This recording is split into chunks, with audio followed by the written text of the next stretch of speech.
This is my associate, Sarah Lickbar, and as she said, we are the fruit of your labors. I have been with 4-H now for 9 years. I've been a camper and a CIT, and am now on my last year of being a team counselor. I have been from this size to this size, and I've experienced everything in between.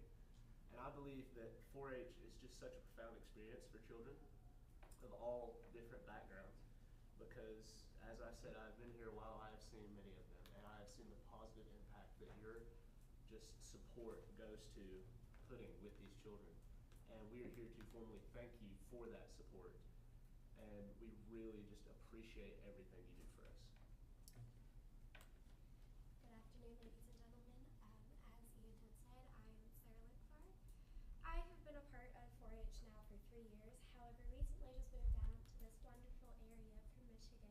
So I've been part of Scott County 4-H for 2 years. In addition to that, I just want to say thank you so much. This has given me so many opportunities moving down here through your funding.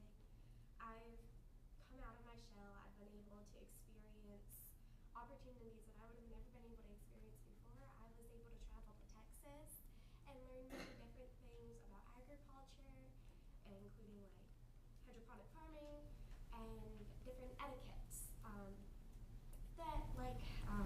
my gosh, I'm so sorry, I just lost my train of thought. We went to Alabama, and I don't know if you've ever been to Alabama, but it was very different compared to Michigan.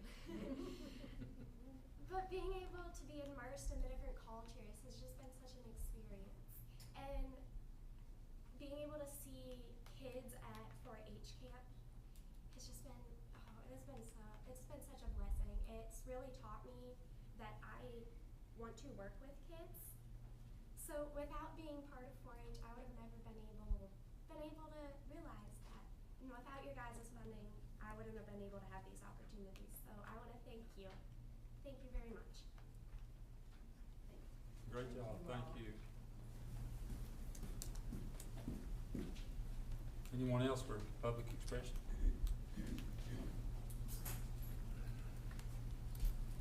If not, we'll close public citizens expression and go on to unfinished business. Jeff Arrington, if you would. Got a couple of slides. I'm just going to hand these out to you all if you don't mind as well, board members. Sorry to get these to you, sir. I apologize. I apologize. There you go. Thank you. Be able to get a presentation pulled up there. Thank you. Thank you very much. You want to flip the button or do you want to flip the button?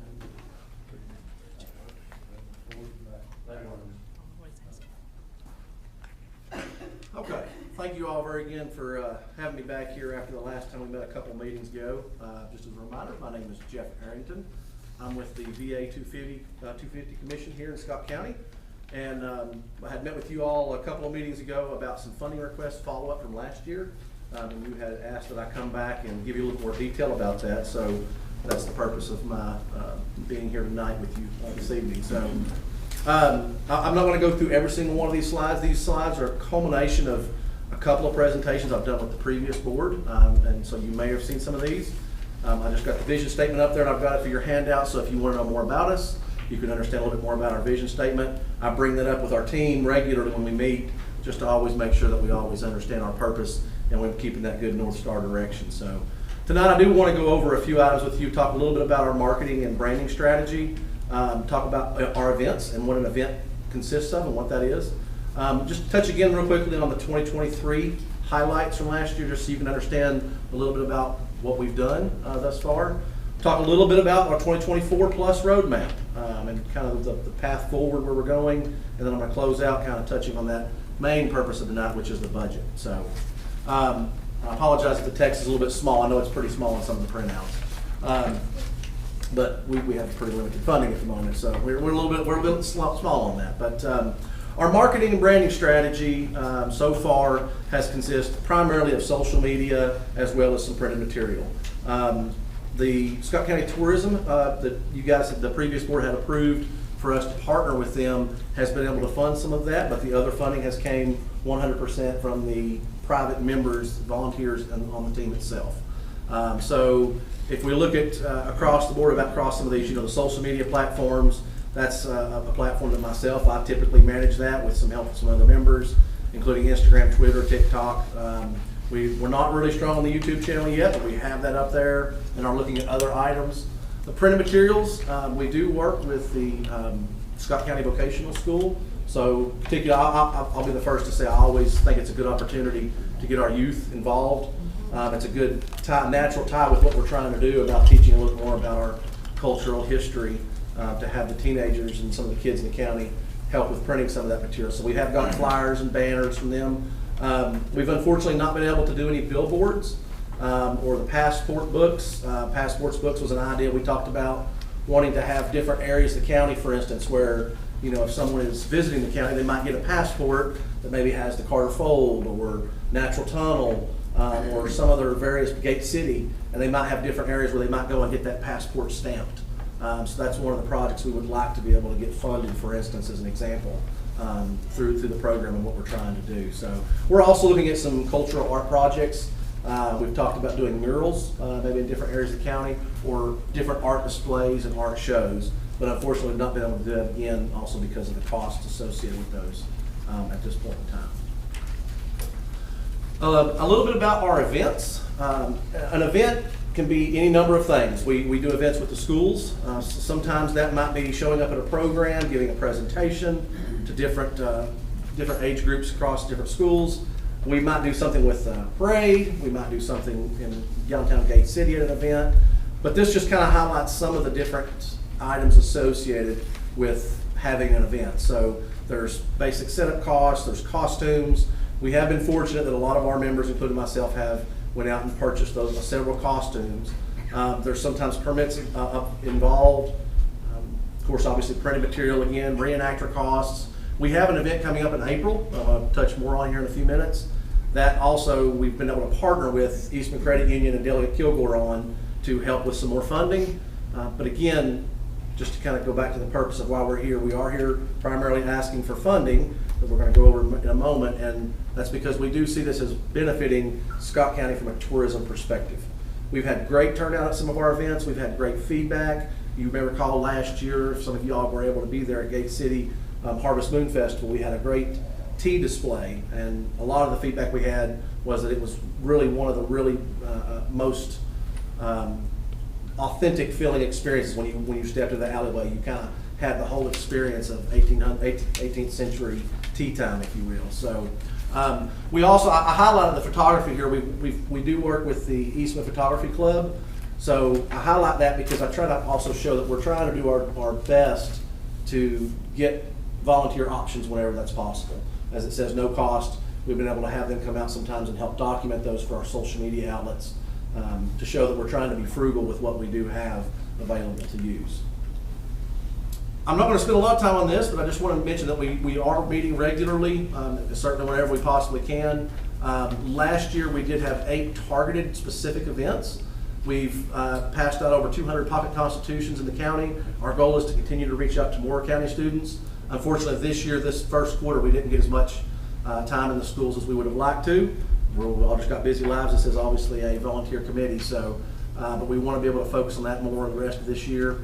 As you can see, there's approximately $2,000 in private donations, some of the items it went to, et cetera, et cetera. So just wanted to highlight again that we are making progress. Last year was a year for us to get caught up. We started behind the gun because the program had been going on already for a year, but we finally got our feet underneath us and we're going forward, and we just are trying to look for that continued momentum. So this slide I know is very, very busy, but I think the busyness of this highlights all the different things that we're trying to do. So we most recently, it was February 28th at the Scott County Technical Center, had a gifted program for K through 7 students. And at this program we had a Colonial experience where the kids got to make butter. So I don't know if you all have ever had the chance to take some milk cream and shake it and make butter. But the kids got the chance to do that. Each one of the groups go through and they got to taste their butter and understand a little bit more about where that comes from, and understand a little bit about how that worked for some of our ancestors in this area, and maybe how that experience would have been. So the big event that we have been primarily focusing on, and that's part of why we've not been able to really focus on other items this year, The biggest event probably for this year, most likely, is going to be in April, the Colonial Experience. And I'll touch more on it in a few minutes and show you the slide for it as well. But as you can see, we've got a jam-packed item of different things that we want to be able to do this year. I don't know that we're going to be able to do all of these things. We do always try to be a little ambitious in what we try to reach for. Again, with volunteer hours and the money that we have available, we try to make the most of it. But it just highlights some of the different things that we're working on. I know it's really, really tiny on your paper, and even for those looking at the screen. For 2025, I do just want to mention, so Boone Trace is going to be a huge event for 2025. Of course, the anniversary is in 2026 for the 250th anniversary. But also the John Anderson Blockhouse. Those are going to be two of our major focuses for next year. So as we build on the momentum and getting our feet underneath ourselves in 2023, we really hope to build upon that in 2024 with some financial funding to get a little bit more better established. And that will set the path well for 2025 and obviously then really coming strong for 2026 and the celebration of the 250-year anniversary. So the picture on the left of the two girls were just showing some of the students that did the butter making event that we did in February with the students. So this was as they were sitting there shaking it up. I had another picture that had them eating their crackers. I couldn't get the video to embed right, but they really enjoyed that experience. So we had all the way from little kids that were hard to keep their attention, as you guys can know sometimes kids can be, all the way up to teenagers that really enjoyed the experience. Some of them had made butter before, some of them had not. So it was a good fun experience. I was dressed up in not something like this. It's a primitive garb that I wear along with some of the tools of the trade that a frontiersman would have had during the late 18th century. So my daughter was at this event. Of course, it embarrassed the whiz out of her that I was dressed up that way, which was great. My grandson was at this event, and he absolutely loved it. Okay, great. He came, I went and picked him up and took him home, and he was just so excited about making butter, and he was overwhelmed with everything that they had done that day. But we tried to encourage everyone to go home and mention it to their parents or grandparents or whoever else is around to say, hey, make some butter. They all noticed it tasted really, really good too. It's a very different taste. I said, did you make salted butter or unsalted? We did salted and unsalted. Yeah. We did both.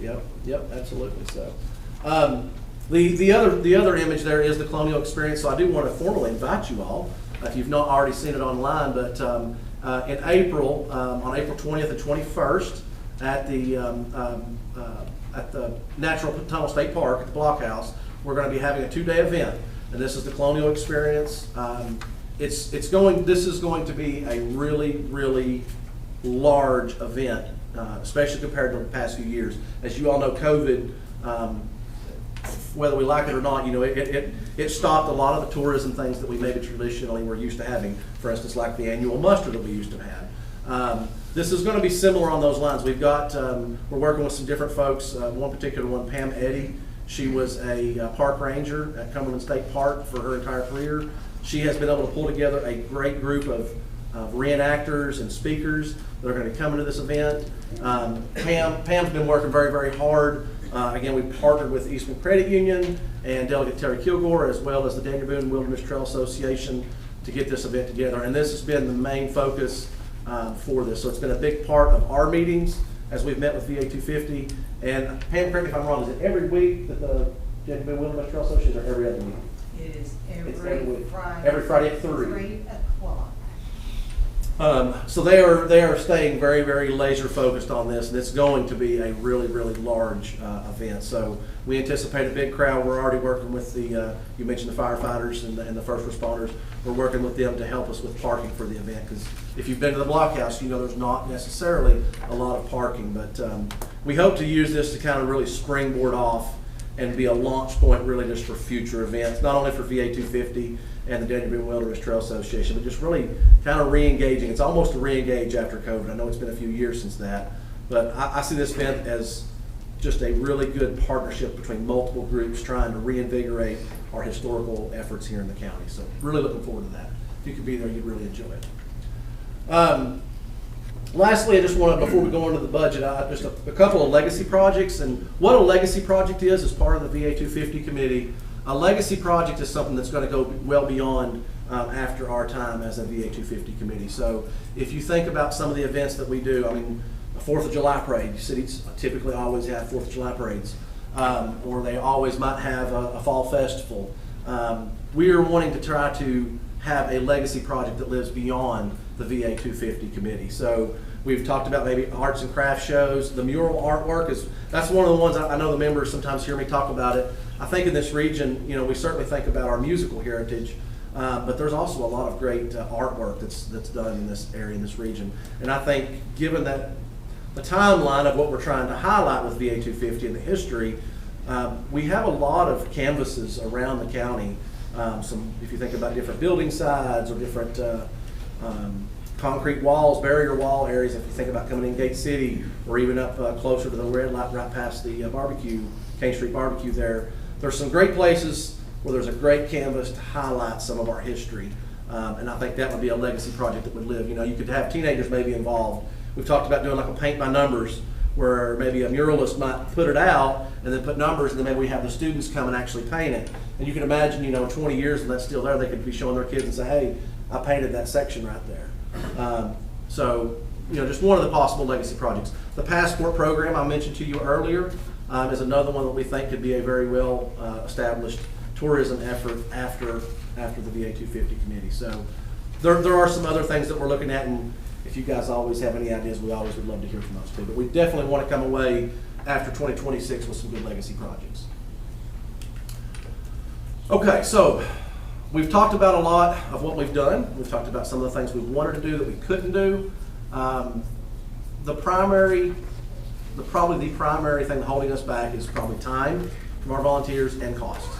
Again, our volunteers have put forward a lot of their own money and a lot of their own time to try to make these things happen, and we'll certainly continue to do so. But this was the budget that we presented to last year's Board of Supervisors. I know you all are a new board.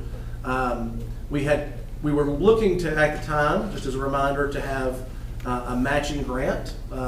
We initially were asking for $10,000 because we were going to look for a $10,000 matching grant, which was going to give us to $20,000, knowing that we were going to be $4,500 or so short.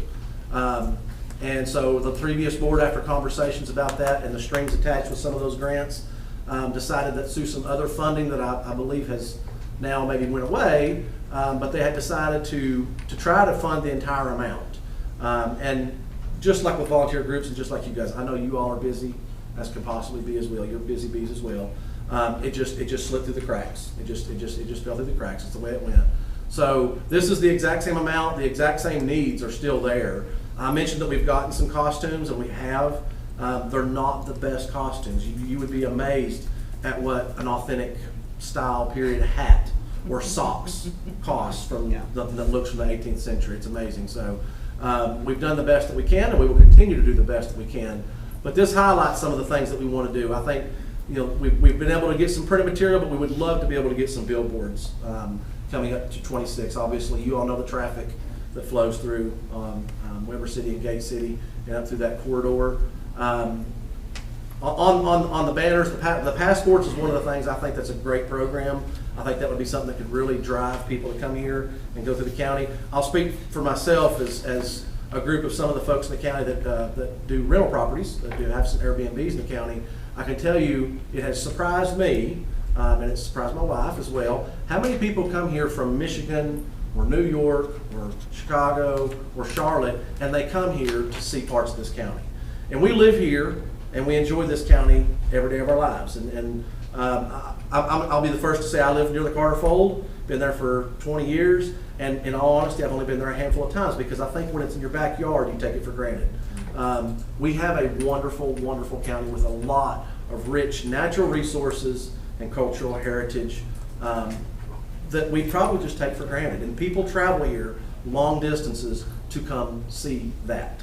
And that's what we're trying to highlight with the VA 250 committee. Don't think of it, I know I've mentioned a lot of 18th century things. The VA 250 committee and commission is really dedicated to all of our history. So it's all of our history all the way up until modern history, right? So there's nothing that says we can't have events that celebrate any of our more modern aspects of U.S. history.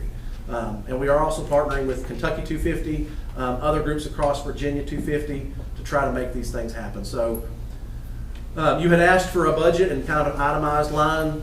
That's our itemized line of essentially what we're trying to achieve to to make our efforts a little bit more strong as we move forward and march toward 2026. So I think the last slide is questions. I'm going to go back to the budget slide, and I'll let it sit there and ask if there are any questions or comments.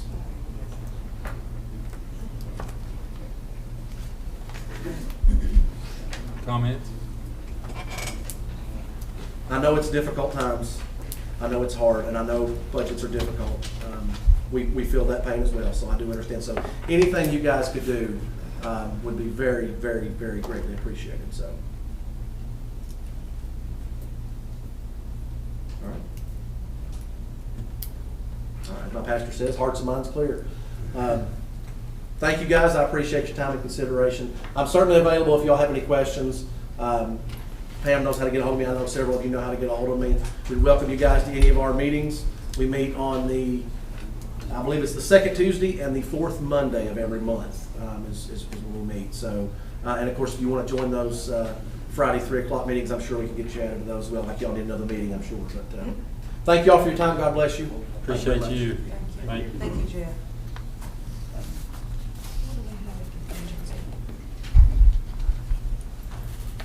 Continue. 25,000. But the town is gonna ask for 20. Okay, that's what I thought.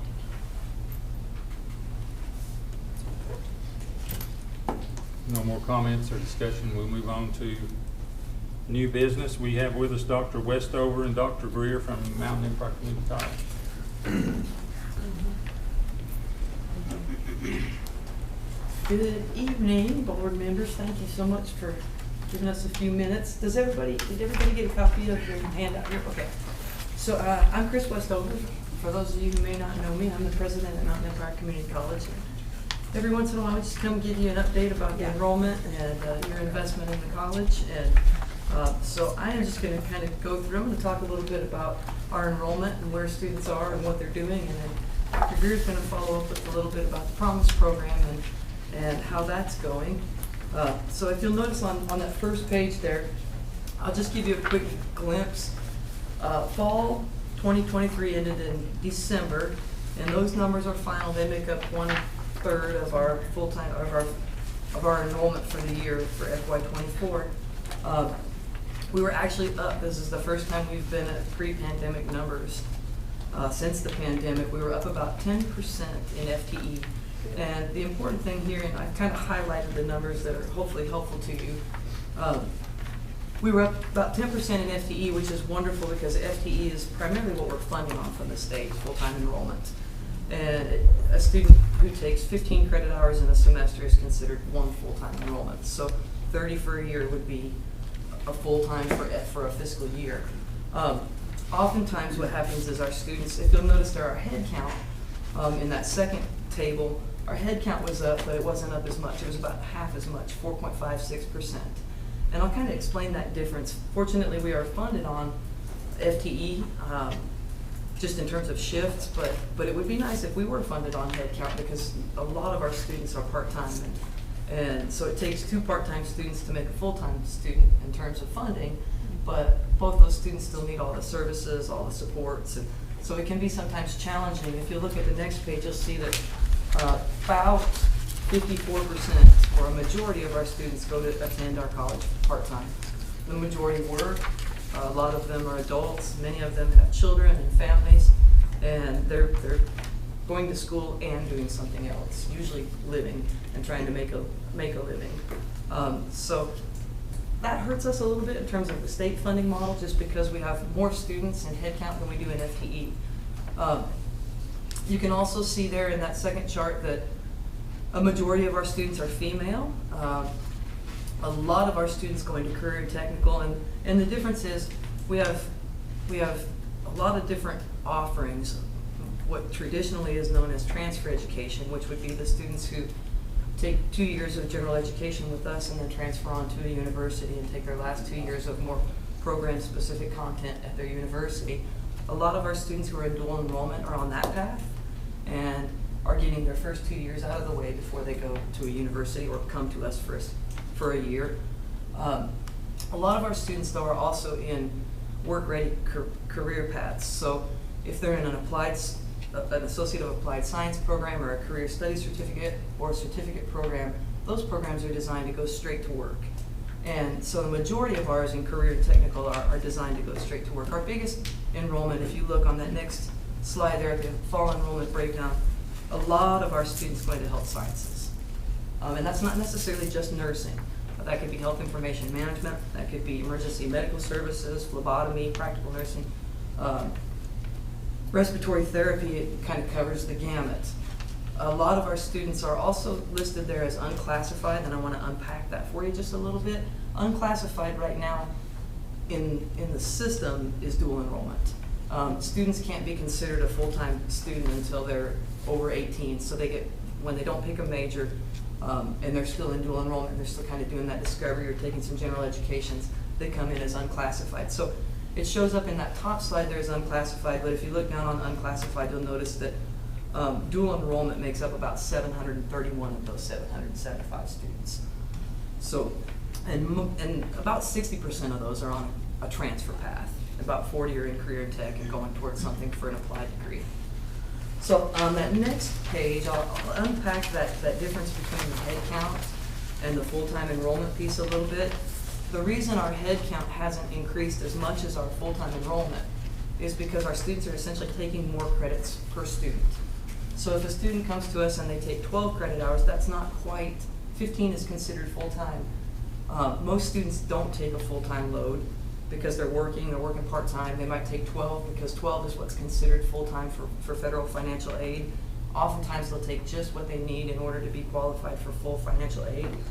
And we've encouraged them. It's good for the students, and it's good for the economy, and it's good for the college if they finish sooner and they finish on time. So we've really pushed them to take 15 to finish and to try and get their 2-year degree in 2 years. They have more earning power. It's better for them. They're not, if it takes them 7 years to get a degree, they lose 5 years of earning power. So we've really pushed on that, and I think it's evident in that total change per student. So students are taking on average about a half credit more this semester or last semester than they have been. And that trend is continuing into the spring. If you look on that bottom slide, you'll see that in the spring we're up right now. This point in time, actually today compared with April 3rd of last year, we're up about 8.26% in FTE and about 3.54% in head count. Again, the same situation. If you flip to the next page, you'll see that, again, our students are taking about a half a credit more this spring than they did last spring. So that's good for students, that's good for us, that's good all the way around. That's good for our counties and our communities. I'm going to pause here and see if you all have any questions about our enrollment or any of our programming or any of where our students are before I turn it over to Dr. Greer to kind of talk about the Promise program and the impact that that's had in this first year. Then I'll come back if you have any questions too. Step back. All right. Again, I'm Dr. Amy Greer, and I'm so happy to be with you tonight. Just by a show of hands, I know some of you are new to the board. How many of you are familiar or have heard of the MECC Promise program? Okay, good. All right. Well, at least some of you have heard of it. I'm happy to report tonight just a little bit about that program.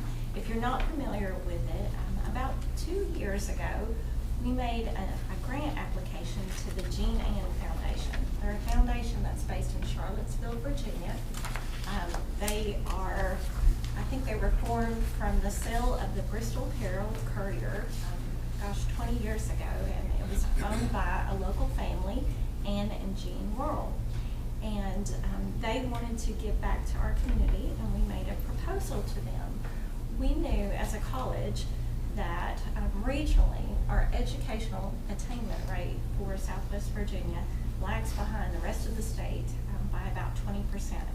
So what I mean by that is the number or the percentage of people in our region that have a high school diploma or some college is a little over 50%. For the rest of the state, it's about 70%. And for us to be able as a region to compete for economic development in our region, we have to raise that educational attainment rate. We know in our region that we need employers or employees too, right? But at the same time, we also need skilled workers. That is essential to future development in our region.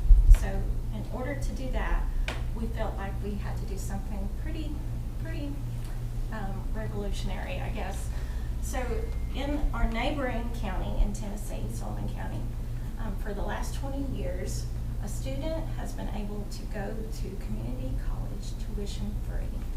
And that's what we're competing against. We weren't able to do that in Virginia. So we made a proposal to the Jean Ann Foundation to provide free tuition or tuition coverage, tuition only, to our regional high school students. And they provided us with a $750,000 grant to do that. No strings attached. What we did with that money is we took it, put it in the bank, and have invested it for perpetuity, so we can offer the program forever and ever. I came to, and Dr. Westover came to each county board of supervisor in our region and requested municipal funding until we were able to build enough interest so that we can use that interest only to provide that tuition coverage for our students. And you all, the Scott County Board of Supervisors was very gracious in granting us $43,000 last year. So I have some good news related to that grant. So with the Promise program, a student starting with the graduating class of 2023 should have a 2.0 GPA. That's bottom line.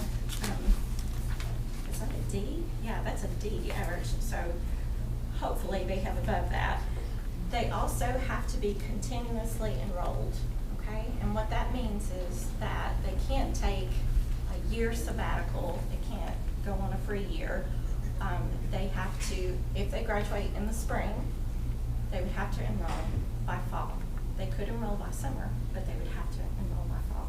Okay, and then beyond that, they must reside in the service area. I know, especially in Gate City, you might have some folks from Tennessee that are coming to the high school to go to school, and we can't provide funding for Tennessee students. Okay, we only do Virginia students.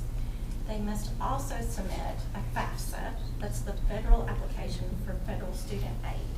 And why do they have to do that? Because most of our students, in fact over 80% of our whole population of students, qualify for some federal and state aid, right?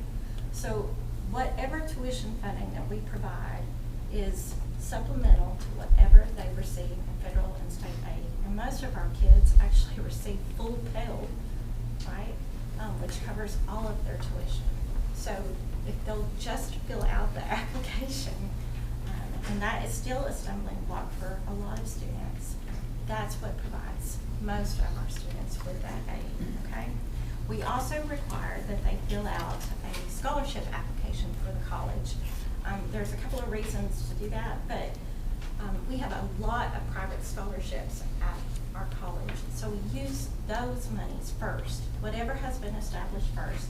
There's a Scott County endowed scholarship actually that provides for Scott County students only. We would apply that scholarship first and then cover whatever tuition remained for those students, okay? So last year, as Dr. Westover mentioned, we had about a 10% enrollment growth for the first time in many, many years. Part of that I would attribute to the Promise program, because students know now, hopefully, that no matter what, they can go to college for free. And that's really important. If nothing else, they hear, we got you covered, okay?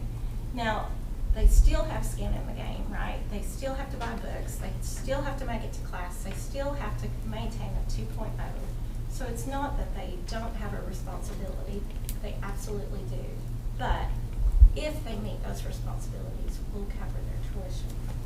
So in the graph that I showed you, we had 36 students that attended MECC from Gate City, 4 from Rocco, and 4 from Twin Springs.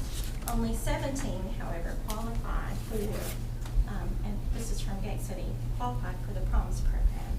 And essentially, it means that they didn't turn in their FAFSA on time. That is still an an issue.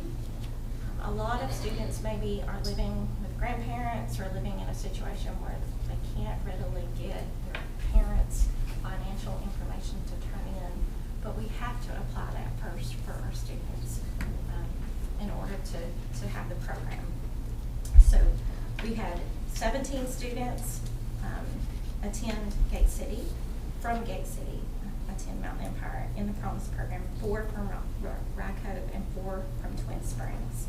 We've already had several of those students, as you know, in the third column, that have already earned a certificate or a degree within the first semester of fall 2023. So maybe they took some dual enrollment classes and completed that, or they took the certificate program and completed certificate, and they're done. They've earned what they needed to do. So based on those numbers, we have a predicted number of students already for the class of 2024. Next year, we'll be providing for the first year of students that came to us, 2023, as well as the 2024 students. So we have 2 years worth of students that will be coming to us.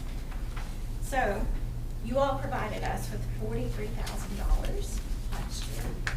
We only had to spend $5,600 of that this year on that class.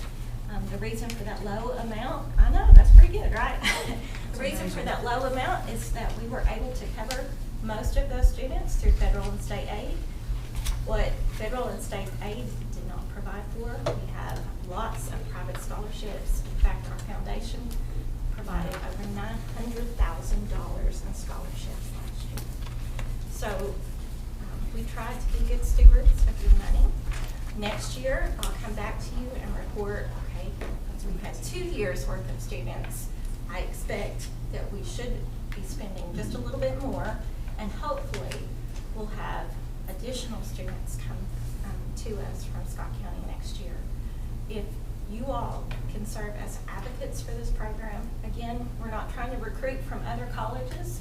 We're just trying to make sure that students know that they have the opportunity to attend college, period. And we'll help them in any way we can. So I'd be happy to answer any questions you have. Thank you for providing this opportunity.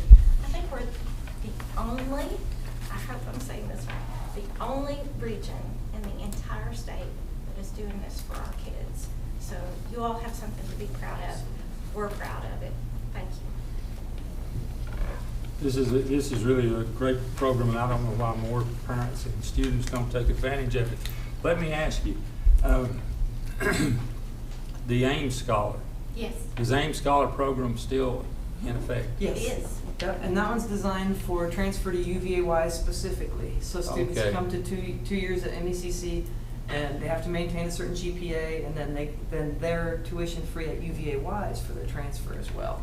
Okay, I We- wondered about that, if that had turned into this, but it's two Well, separate programs. Yeah. We've had folks ask, what's the difference? And the difference is with AIMS, students have to do a little bit higher, more rigorous coursework, right? They have to take a higher level classes, but the reward for that is they get the second of their 2 years at UVA-wise, completely covered, tuition free.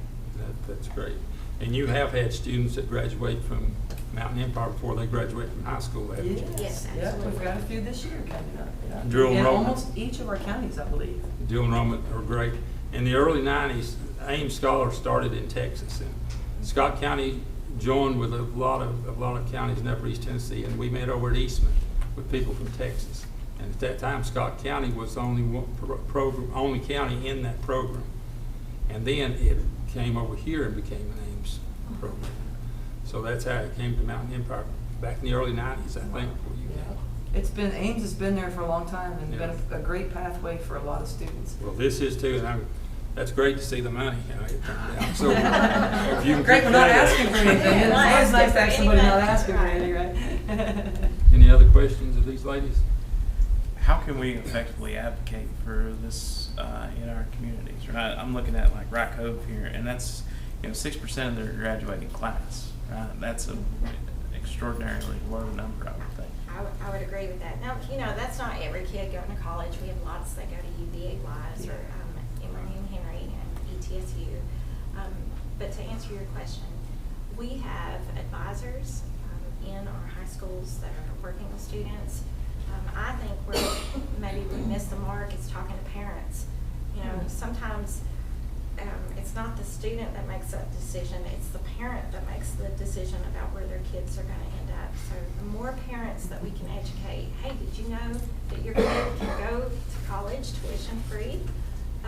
They may not know that, and usually they're the ones behind the students kicking them in the butt and telling them to go to school and do something. So if you could help us with that part, I think we've got the students covered, but we need the parents to be involved and understand that that opportunity is readily available for their child. And to have that expectation, I guess. I mean, part of this is we wanted to send the message to our regional students that the high school diploma is no longer enough to earn a living wage, and that the bar has been raised. And while we recognize the bar's been raised, we want to make it accessible, and that the funding should not be an issue. If the bar's been raised, we want you to be able to access so that you can meet that bar. And so that's some of I think the message too, is that it really isn't enough anymore to have a high school diploma. You have to have some type of post-secondary credential in order to make a living wage. And that's a message that a lot of our adults don't recognize, because when they were in school, a high school diploma was enough. But it's just not anymore.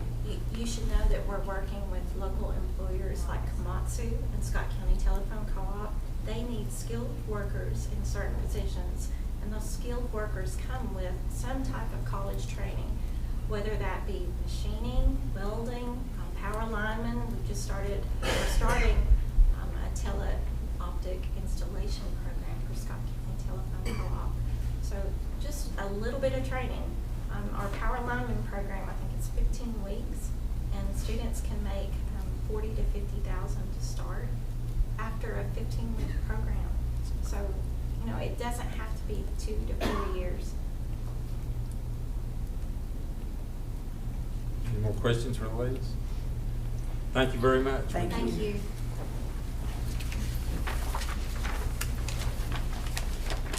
We'll move on to, is it Secore? Secore, a residential reentry program.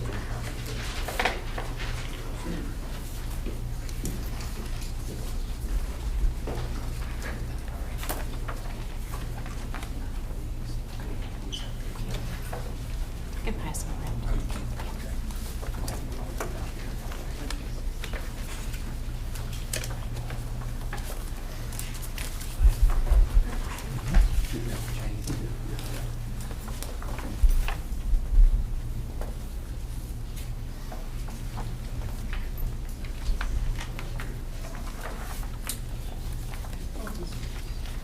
Good afternoon. Thank y'all for having us down. We're from Secore LLC in Lebanon. What Secore, for the ones who don't know what Secore is, it's a community residential program designed to assist folks when they get out of prison. It's a 90-day program that we help jumpstart these folks from the prison life back into society, okay? Majority of the folks that pass through Secore is going to be around 98% opioid related, okay? So the program's put into place to assist the folks when they get out, to help a job, first and foremost, housing, a car, and certain life skills that they've not gotten before in their life, okay? So we bought the building. Secore was actually started about 30 years ago, and last year it went out of business, and we purchased the facility, and we've been in the process for the last 6 or 8 months acquiring a contract through the DOC, because that's our primary funding source. So we did bid on the project, and in end of February we received the bid to open up the doors again, you know, as soon as we can. Of course, the building that we bought, 30 years old, not been maintained at all. So we're in a situation right now of, we've got about a $400,000 renovation bill that we've got to address to be able to open this facility back up to meet the DOC standards, and hopefully one day actually bring the Fed, the BOP back in, because they were there before. So computers, wiring, plumbing, every et cetera. mechanical, the HVAC, camera system, computers. We basically totally gutted everything except the sheetrock, okay? And we've got to go in and address all these issues. And one of the issues is, another issue, Mhm. transportation. It wasn't very well run for the previous 3 or 4 years that it was open. And there's 5 vans that was used for transportation. If we receive a resident, help them find a job, take them to and from their place of employment. So we're in need of a couple $100,000 worth of vans as well. Yeah. I've been involved with the program for at least the last 10 years. I own an assisted living facility, and we have had several of those folks come through our program. And to this day, I've still got 3 full-time employees that came from Secore like 3 years ago. So I mean, they made a change in them as far as coming out, getting back on their feet, getting a place to live, getting married again, having kids, things like that. But what we, the big thing, everything is going to be around opioids, okay? Because it's such a widespread epidemic across the United States, and especially Southwest Virginia. And we've got to get these folks help, and we've got to keep our thumb on them as far as while they're in our program to help them succeed, the best way we can. And I think an example of how we can help and get some of these residents and help them get back in their communities doing good things.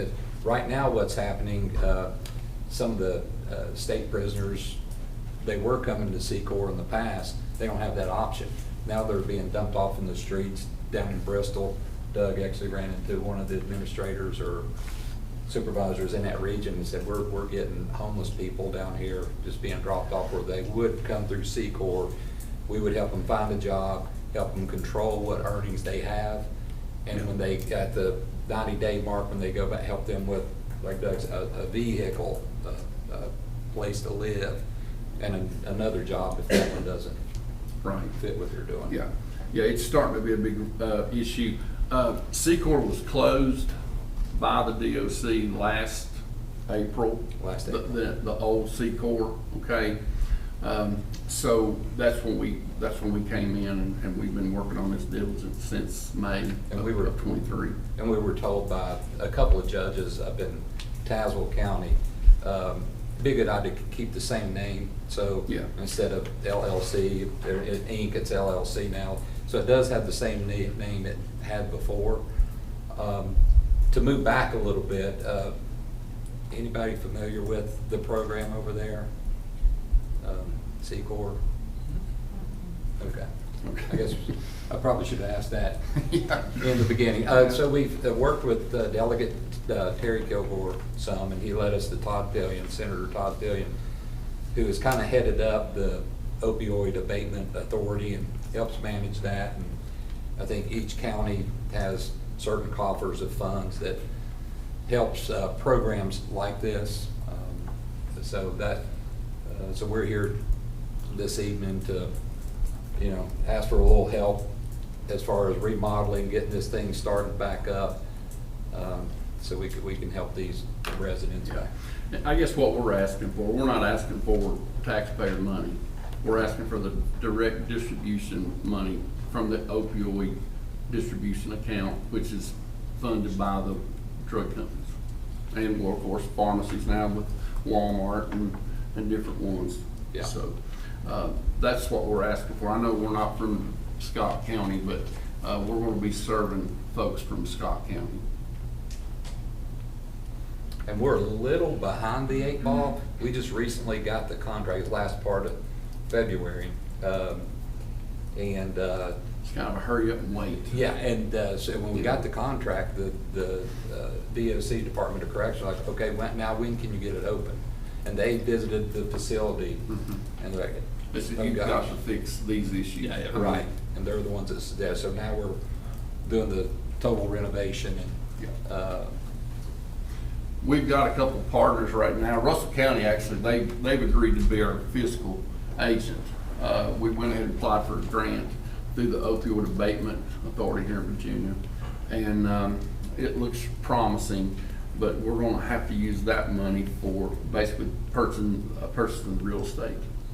You know, Tazewell County has, talk about Tazewell County, they, yeah, they agreed to be a cooperative with the Russell County as the fiscal agent, Russell County, and they granted us some direct funds so far as well.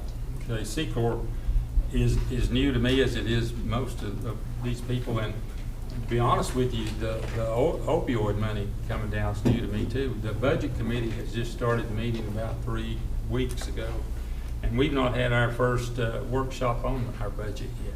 yeah. So I'm hoping to get some information then about I know the opioid money's coming down in different parcels. Different rates, yeah. Yeah, and I don't know about that, and I'm sure the other board members don't either. But we'll take this and go over and look at it, and when it comes into our budget workshops. Okay. Can I ask a question? Do you all get any money from the state or the federal That's what I was for help? We don't get any from the state or the federal. The only money that we've, that looks anywhere promising is through the Opioid Abatement Authority. And that's through a grant. And of course, you know, we've got a little bit of leveraging with Russell County and Tazewell County, but not near enough for what we need. So how many counties do you intend We're gonna serve from Roanoke all the way. from Roanoke Yeah, all the way down? our contract is good from the city of Roanoke, encompassing all of Southwest Virginia, all the way to Lee County. As far as where residents would Yeah, come from. the service areas for them. Yeah. As far as what committees we're gonna meet with to See, they, ask for, it would be Lee, Wise, That's what I was Scott. curious about too. Lee, Wise, Scott, City of Norton. yeah, That's it. I don't know what all the Dixon, others. Buchanan, Tazewell, Russell, I mean, even Smith County, Have you had Bland. anybody already commit funds to you? Tazewell County. Tazewell County And- has. Yeah. Tazewell and Russell. And Russell. Yes. Yes. What did they commit? Can you tell me that or no? Yeah, oh, yeah. Yeah. Tazewell County, tentatively 75,000. Russell County, 25,000. Okay, But they're gonna be our physical agent on the grant, okay. so, yeah, that's gonna help us a great deal. You gotta have it, you gotta have this, this grant business, so. Right. Yeah. But yeah, we'll have folks from, like I say, city of Roanoke all the way down, and I've employed, numerous folks across the state at our facility, through Secore. I mean, anywhere from Salem, Roanoke to Lee County to, well, actually Gate City, so we're real familiar with the program. And the program can also take pressure off the regional jails Yeah. as well. We can accept folks, the drug court folks, y'all got the drug court, instead of putting them in a regional jail, you can actually place them at Secore for a few days, instead of putting them over and having that, price tag. Where's your facility located? It's in downtown Lebanon, it's right up from the courthouse, the sheriff's office, on Rogers Street.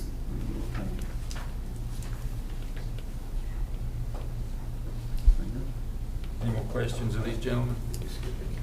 Like I say, we'll have to come up to speed on the opioids. We're not up on the opioid money that's coming down. I know there's a lot over several years, but.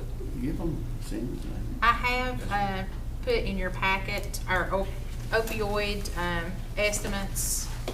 There's a couple of things in there.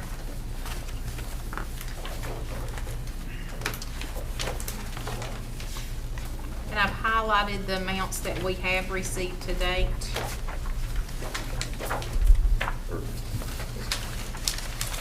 So there's some information also attached on the eligible uses for the opioid money from the Code of Virginia.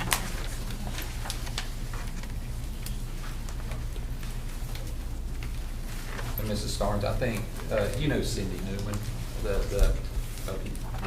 Cindy knows it, so she knows how to get in touch with Cindy. Okay.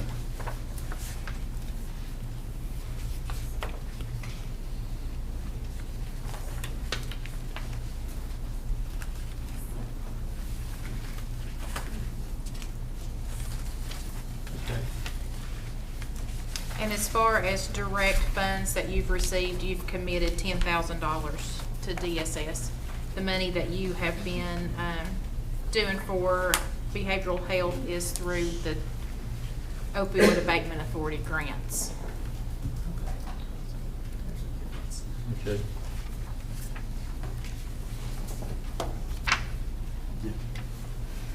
Okay, any other questions? Thank y'all. Thank you Thank you very so much. much.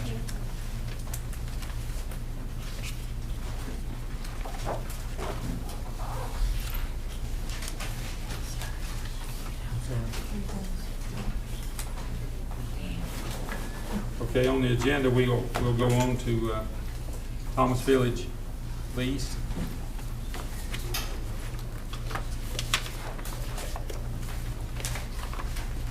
That we added to the agenda earlier. Hey, how are you? Good evening. Board, thank y'all so much for letting us be here. I'm Jim Gates. This is our much beloved Pastor Sean Bailey, Three Bells Methodist Church. And we are here to ask once again, and I think will be for the 15th year, if y'all would be so gracious as to renew the lease that our church has for the Thomas Village Community Center, which has been taken pretty good care of, I'd have to say, for the last 15 years. 15 years. And we still are carrying on the main things that are taking place in that building now is the Duffield Jam, which is this Memorial Duffield Jam, which is still going on. Let me just say this for those of you who don't know, it's an event that's held the first, third, and fifth Thursdays at 6 o'clock. If there happens to be a fifth Thursday, which there are not very many of them, but that's always a all gospel jam. So come and be with us if you get a chance. Our attendance to that thing, which before COVID we'd have 45 or 50 people. Now it's down to about 25, but we're working to get that back up. And I think we're making a little progress. We've got plenty of pickers. We need more audience. so if you get a chance, and this year we're also going to be doing, I think we have 8 events that are going to be televised and put on Heritage TV, thanks to the goodness of Mr. David Hartley over there. And so we'll be watching for that if you can't come, okay? And also, the Journey Church uses the building for services, and we would just ask if you could renew the lease for us, and at the same price if you could. Are there any questions, any comments, new members? Do we have a motion to renew the lease for Thomas Village? I'll make that motion. Okay. Do we have a second? I'll second it. Okay. Mr. Manus made the motion and Ms. Glover second. All in favor signify by saying aye. Aye. Opposed? You have it for another year, 16th year? If we could take just a minute and get these signed, we'll give you a copy to take with you.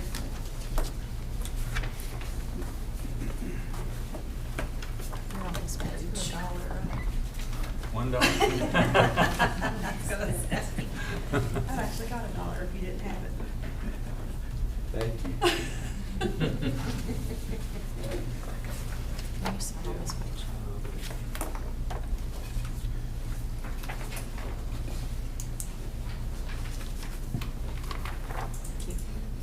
Give us just a minute. Oh, give me this one. Sign that one. If you don't care, you can sign there, just as an additional witness. You?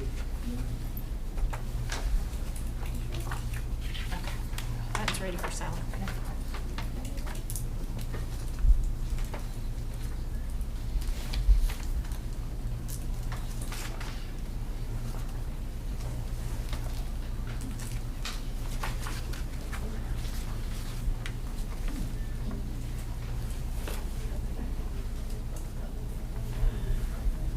I'll bring it to you in just a minute. Okay. So Gentlemen, be I'll careful. just open Thank it. y'all so much. Thank you. Thank you all.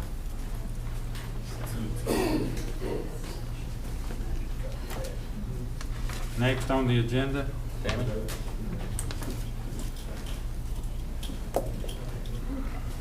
I tried to scratch out and jump in front of them. I was halfway up here a minute ago.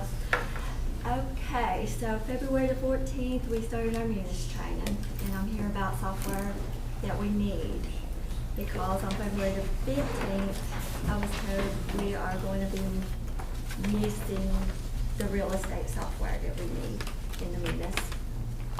Tyler, which I thought was going to be in part of the conversion that we were doing.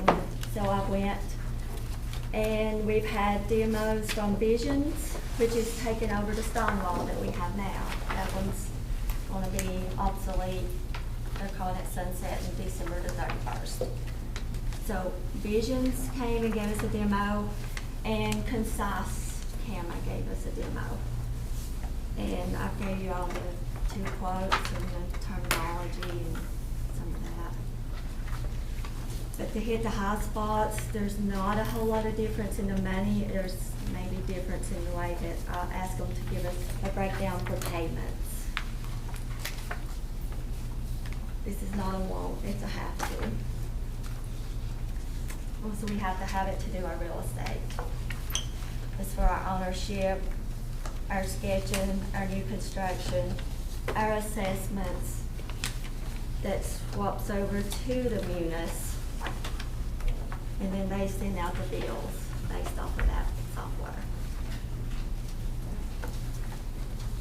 Any questions, Ms. Tammy?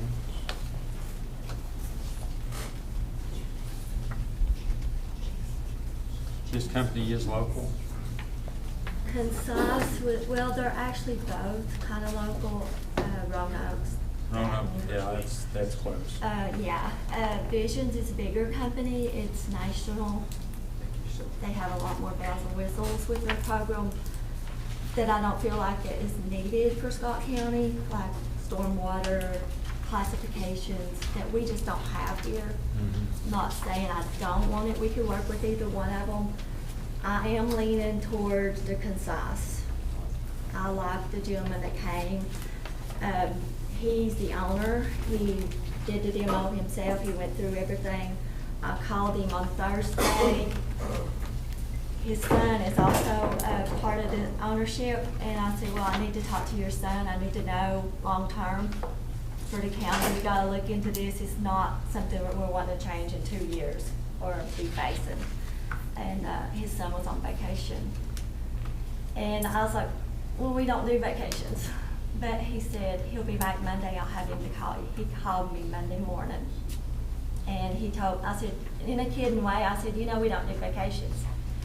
And he said, well, actually last year I didn't. My family went without me because I was dedicated to a project in Washington County. I said, that's what I needed to hear. So, anyways, it's a lot of money, and I'm hesitant to even say it out loud because it's a little bit over $100. But if you need me to, I will. How many years is this good for?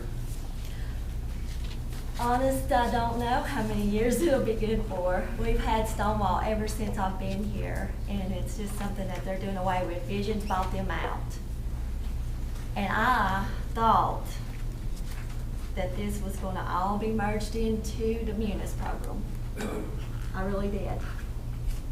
But then when we did our training and they go over, how do you do your real estate? And I'm telling her, the lady that was, she's getting an analysis for how to converge it. I said, well, we use the program in Stonewall. We do all that for real estate. Then I link over to Bryce. And by the end of the day, they're like, uh-oh, you have thrown us a curveball. This portion is not in the Munis. I have to still have this. And I didn't want to have to say that, but I thought we was going from 2 programs to 1, and temporarily we would be on 3 till we got converged over, and it'll be 1 program. The real estate part is always going to be, we'll have to have 2. But I did ask the son, I said, are you planning on being around if something happens to your dad? But none of us know. I might not be here tomorrow. Right. But he did say, yeah. He said, I'm here for the long term. I said, I need to hear that. Any other questions, Tammy? Do we have a motion to approve this request? Is this total price, is that? On the concise, Yes. it's the total price. But there is the This is not a yearly price, is it? maintenance. No, that's not yearly. That's to get it all installed. Maintenance is, it's in there. It's 19,000 roughly.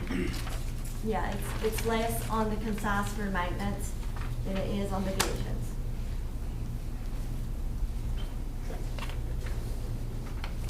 So if you wanted to approve the purchase, the first payment is $20,904.81. You could use your contingency to pay that before 6/30, and then everything else, the additional $118,460 would need to be in next year's budget.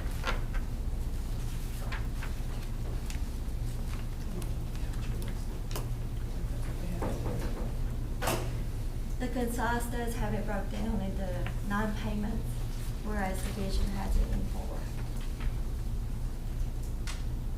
On a payment schedule. They're all Of next this- year though, Yeah, next fiscal year. yeah.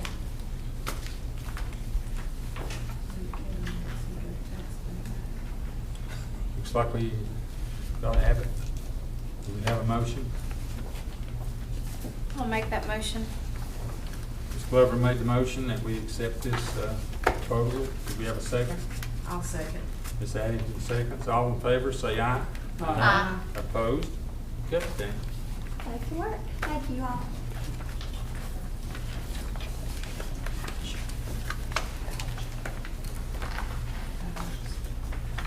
There is a mutual aid agreement, Ms. Jones. Next is their,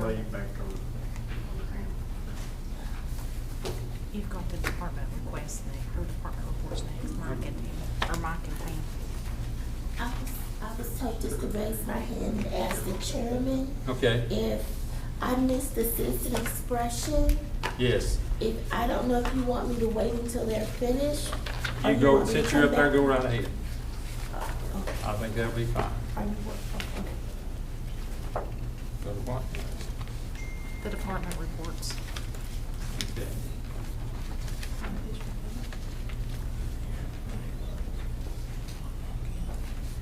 Check your list.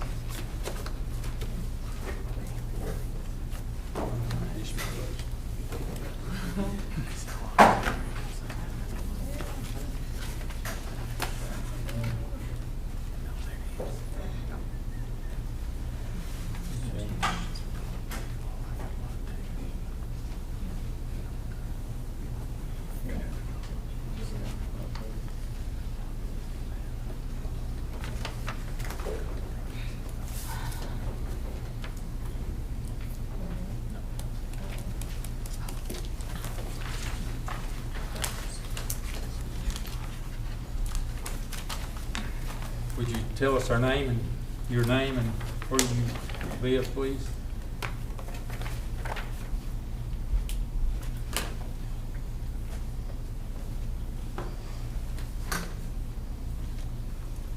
Okay, my name is Miss Ellen Bailey. Miss Ellen Bailey, this is Miss Carolyn Bailey.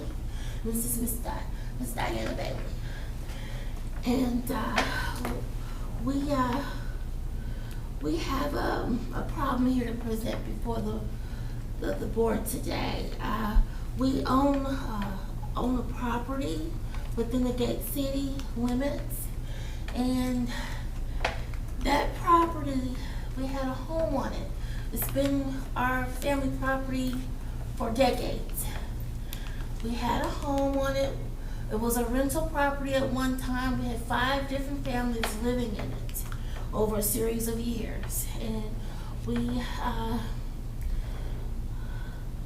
the last family that lived in there, we had to move out, and we cleaned it out, and we had it boarded up, and it was kept clean and yard maintained.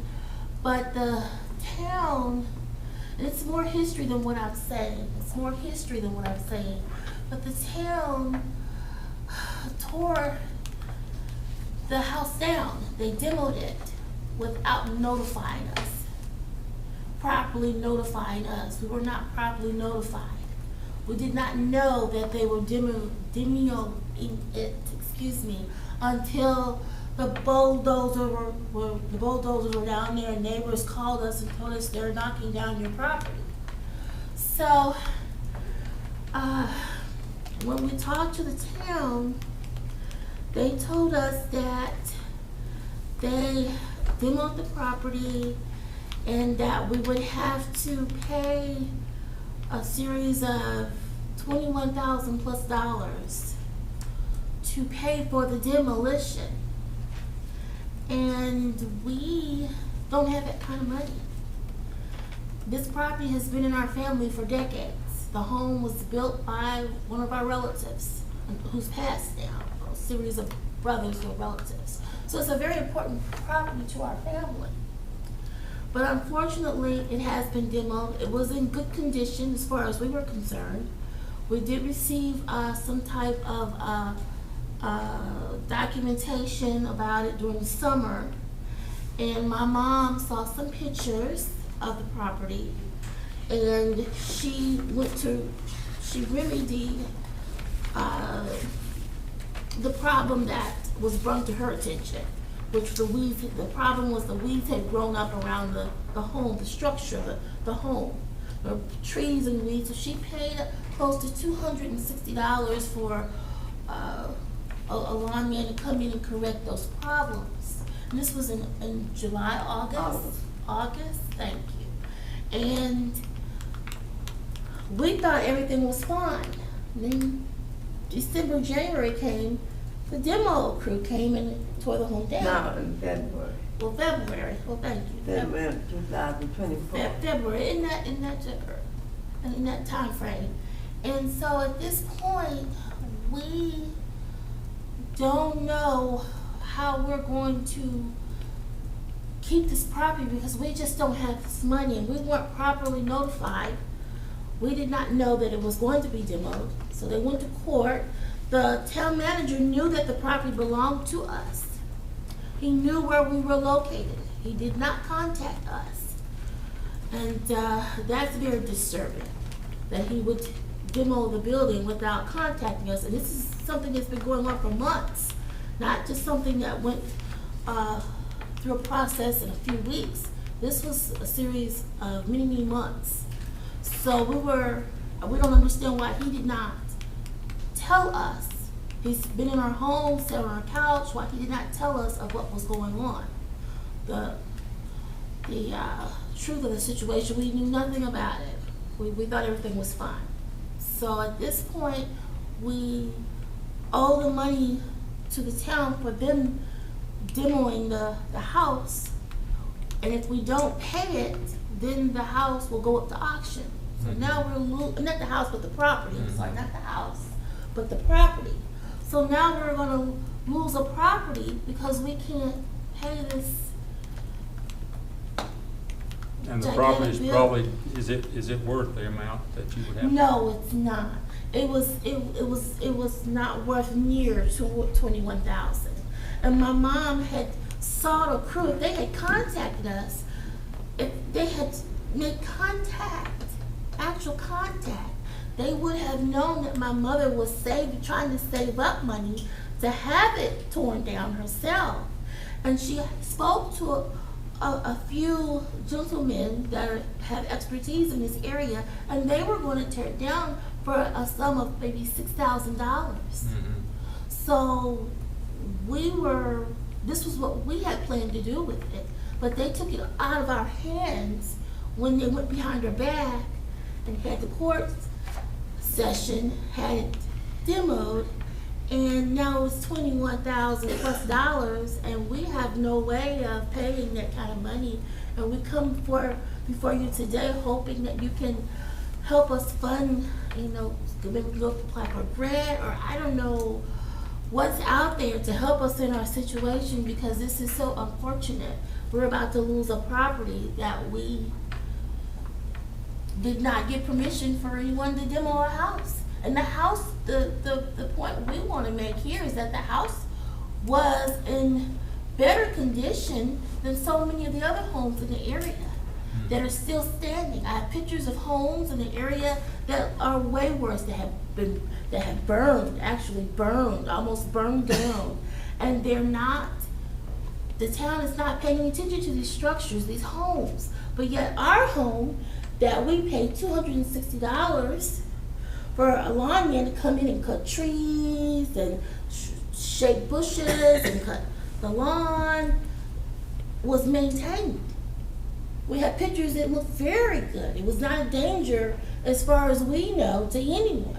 There's no neighbors around, immediate neighbors around the land, or anyone to be hurt. And again, when you see our pictures, and we can show it to you next meeting if you'd like, we can show you the pictures that it was in good standing. The home was a good structure, it looked nice and neat, and this was after we paid the lawn man, and they demoed it. And also, when we look at the other homes that have been burned, they've had fires, no one lives in them, they actually are falling down. No one's trying to tear these homes down. And they were far worse than our home. So we don't know really what's going on. We just need help. We're asking for help. This is hard, and I stand to be corrected, but I think you will have to deal with the town. I don't know that we could pick this up as a Board of Supervisors representing the whole county. You live in the town of Gate City? Yes, we live in the town of Gate City. And unfortunately, we're not receiving the respect and the information that we would like to receive from the town person that leads the town. We're trying to. Who have you spoken to? I've spoken to Mr. Jones. Okay. And again, the respect and the information is not always consistent. So that's another problem. That's another reason why we're here. Because we're told one thing one day, and then another time something else, and it's not consistent. And we're not being respected as we should be respected.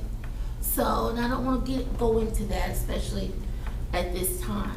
But it's a situation that we feel there's some ill will, maybe some personal, help me, Mother, some personal reasons why they are focusing in on this particular property that are not what we feel appropriate.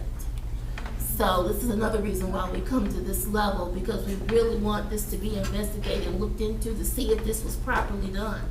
Because this may not have been done the proper way because we were not notified.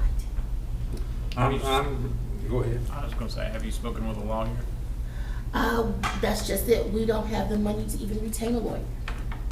We were just in that position where lawyers are so expensive that we just can't. We were told to bring it to the next level and request some type of assistance with it. So sorry this happened to you, but if anybody has any suggestions, any of the board members. Because at the next meeting, I can bring pictures to show you the difference, that the home was not in the condition that they said that it was to be demoed. I'm sorry, I don't think that would help. We're an entirely different board from the town. The town has their own council. The town of Gate City different, it's to itself. It's not with the county. I mean, we are part of the county and everything, but. We don't have a jurisdiction. Exactly. We wouldn't have any jurisdiction there. So who should we go to ask for a legal law help desk? And I'm not talking about this. Kyle Kilgore, the Commonwealth Attorney. You But might he's go to- never available. He's always in General Assembly up in. No, that's Terry. That's Terry.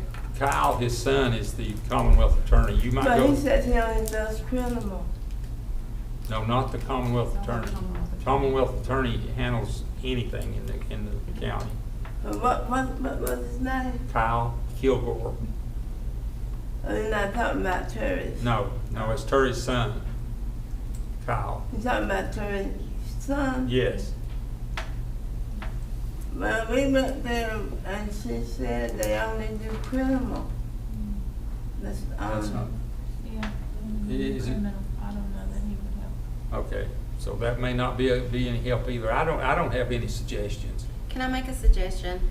Talk to Jamie Lawson. He's the mayor of Gate City. Talk to him instead of talking to Mr. Jones.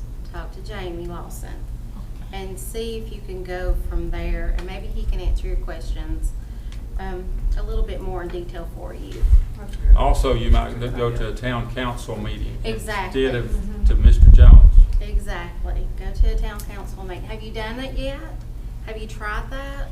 We attended a town council meeting. We did, but we did not say anything. We just sat and observed.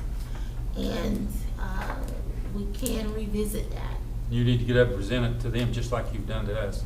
Take your pictures with you at that time. Absolutely. Okay. And talk to the mayor about it.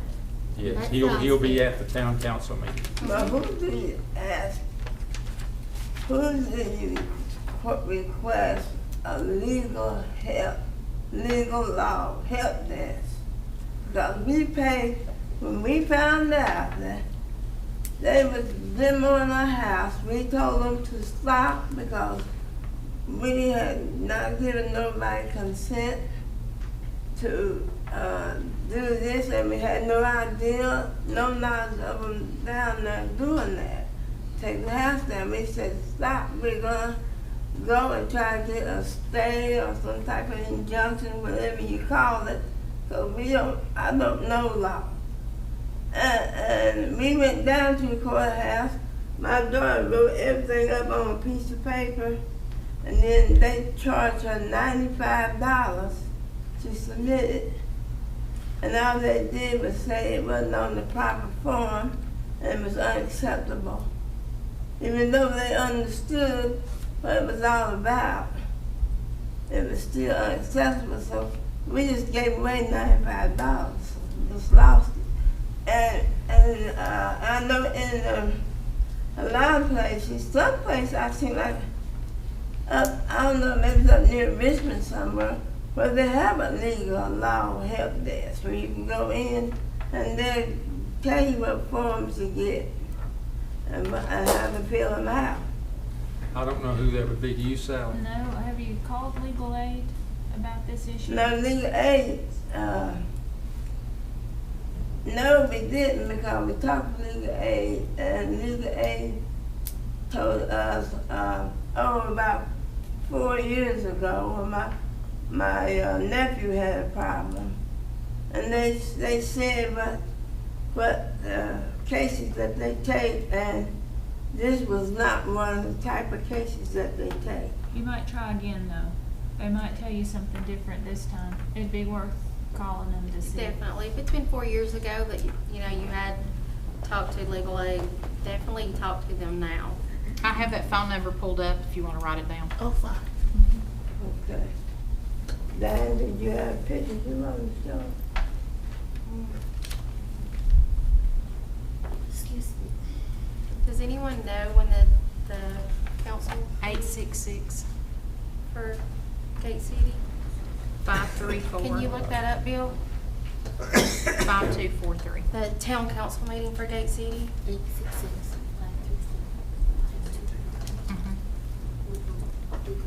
Yeah, the website is svlas.org.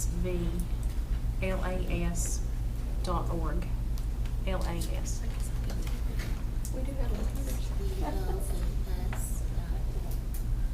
Yes. Thank you. What?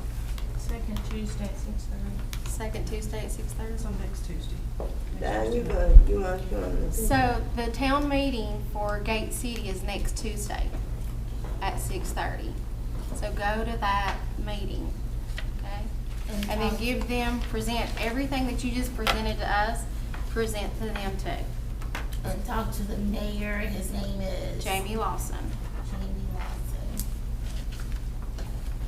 And the second thing we wanted to speak up about today was there was a tree in front of our home across the street that was gonna fall down on our house. And we came here many months ago, maybe in the last year, around about that time, if you remember. I remember. And the Appalachian Light Company had us on the list, but they weren't acting fast enough. It could have fallen at any time. And many of the neighbors in our house, we were very concerned about it. So we came before the board, and the board assisted us. And we thank you. We thank you for your assistance. They did come out and they cut it down somewhat, but so much of it is still left. Of course not. And many branches and poison ivy and logs are still there. And we were hoping that we could get assistance again with them coming out and finishing the job. The manager at the time said he had to take the crew away to do some work at another site. And they never did finish it. They never cut it down to a stump and took everything away, the poison ivy and all the logs and branches. And I have pictures of that. So we were hoping you could continue to assist us with that because they didn't finish the job as they said that they would. They never came back. They left impartial. It was impartial. Mr. Chairman, I can follow up with the AEP contact that I worked with on that. The hazard part of it has been mitigated. Right. To the power lines and to their house. So it may be that it's up to the property owner to clean up anything later. But I'll try to find out what their intentions are as far as asking coming back. Okay. And looking at that. You'll take a look at it and see what you think. They said that they were gonna cut it down to a small stump, but then the Appalachian manager stopped them halfway through the job and sent them to another site. And they were supposed to come back and finish it, but they never did. Well, he could check and see if they forgot or just had something else to do, but the safety part of it is taken care of, isn't it, Bill? Okay. Well, thank you, ladies. Good luck to you. We appreciate you. Thank you. Tourism, Ms. oh, come on up. Come on.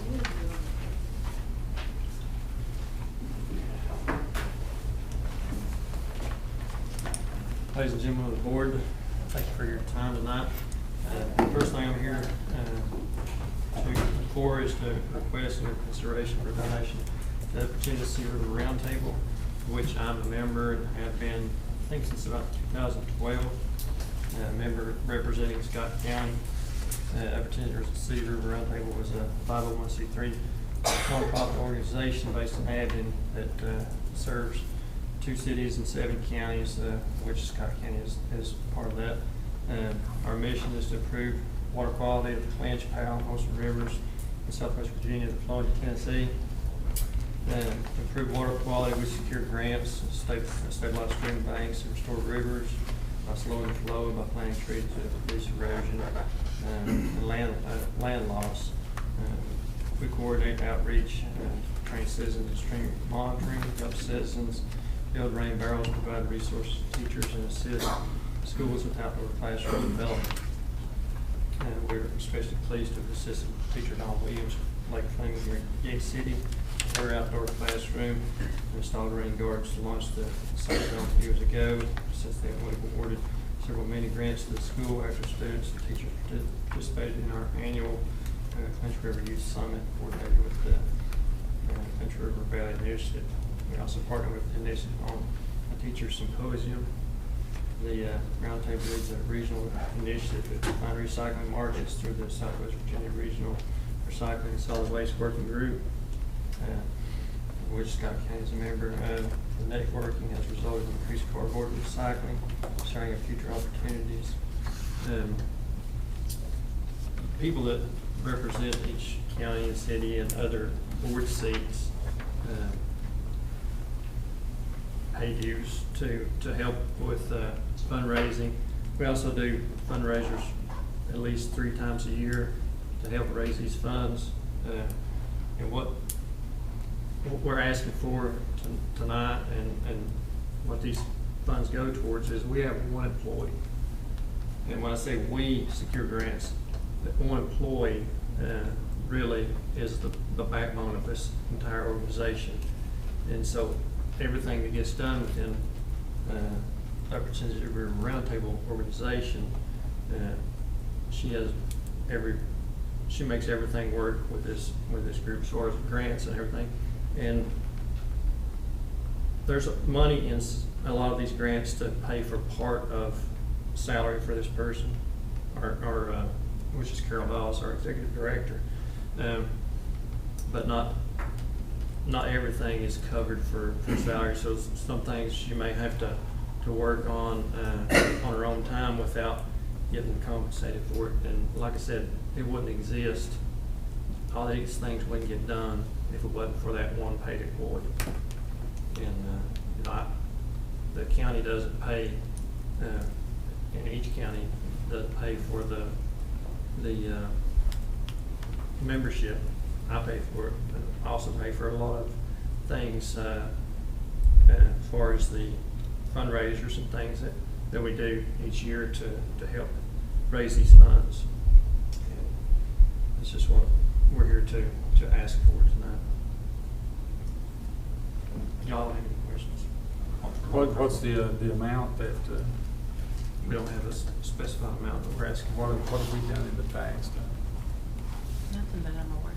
I don't think we've ever asked for money from the Oh, board okay. before. Okay. Mr. Chairman, Carol Doss is essential on several of the side groups that we're involved with in the county, including Kirby, of the Solid Waste Committee. She was essential in the Dungannon town getting the grant for the aquatic center that's going on at the river. There's been several grants that Carol's facilitated in the county that teachers have applied for. She's an essential cog in the wheel in our area. Okay. Any discussion? Any suggestions?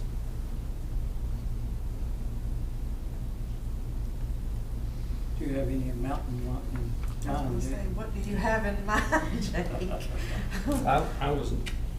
I was not prepared to give a dollar amount.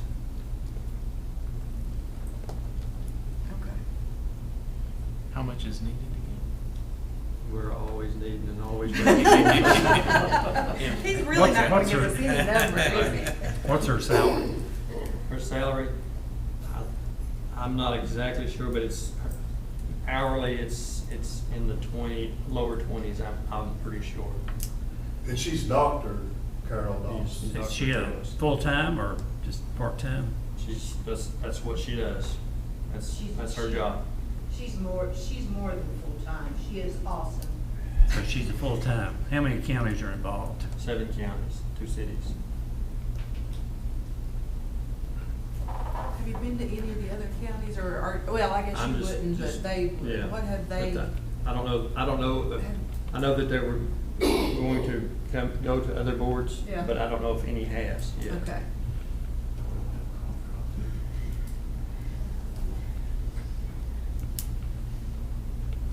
The membership fees. 23. 7 counties ended 20, some, $23 an hour. Is it 23 an hour or 23,000 a year? No, at an hourly rate, it's in the low to mid 20 hourly. It was 23 a year, right? So $3 an hour, is that what you're thinking about? No, Or how I big is think it?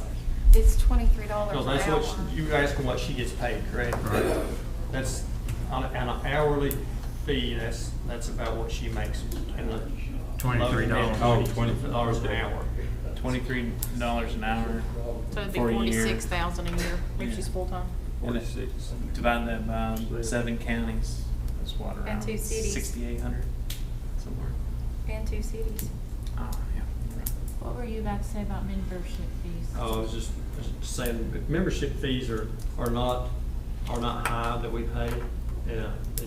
For just a single member, which I'm a single member, I paid for a family membership, which was a little more, and then I donate money to help with the fundraisers and such. So over the past 12 years, I'm sure that I've donated myself, at least $1,200 to $1,500 or something like that out of my own pocket. Maybe another avenue to help with that be raise membership fees, but they try to get members from the community too to chip in. So anybody can become a member. They're maybe not a member of the board, but they're a member of the round table. So that's the reason it's set so low, to attract membership from all over. How much do we have left in our contingency fund? $4,810. Well,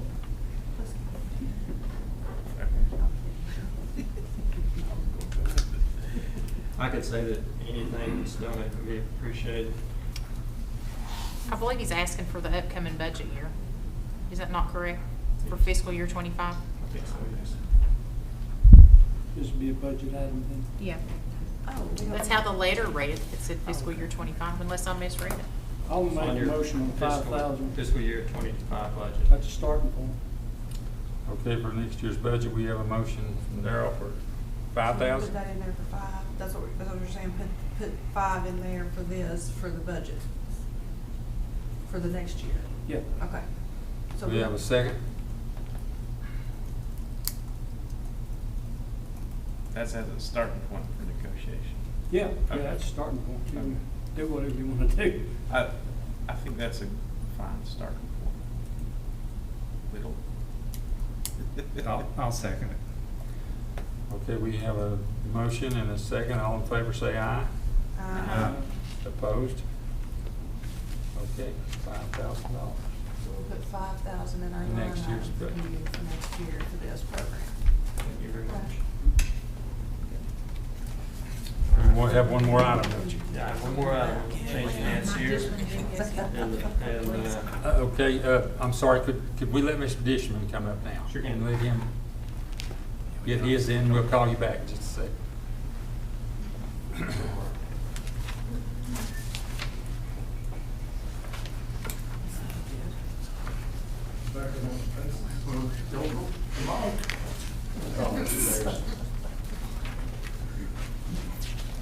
Good evening. I've got a gift for the new members. Mr. Manis, Mr. Castile. Not the new members, the ones I just put over. You're the last, I mean, you're the Last man's standing. I guess you already know him, right? Yeah. You're the only one still on here when We're I acquainted. first came here. You're something. Anyway, good evening. Sally was here though. You and Sally. Did you get the report? It's in their folder. Okay. Well, I won't read it to you, but I'll hit the high points and try to make it quick. But, so I'll spend this report talking about water and sewer construction projects, but I will try to answer any other questions about this or any other topics about the PSA that you would like to ask me. And then another meeting this year, I'll report on some facts and figures about the PSA. I thought I'd focus on projects at this meeting. And recently completed, we have a water line extension out on Ann Good Cooper Road that is almost ready to go in service. It was ready, but VDOT came through and did some work, and so we're going to wait till they finish because we have to relocate some lines out there. So when they're finished, we'll have that ready to go in service, and the improvements at the Duffield wastewater treatment plant, the second phase is complete also. We are finished with the main part of the Daniel Boone sewer project. It went on for several years, and we are doing a change order portion on the south side of the railroad tracks that starts there at Trinity Bell Church and goes west to pick up several homes.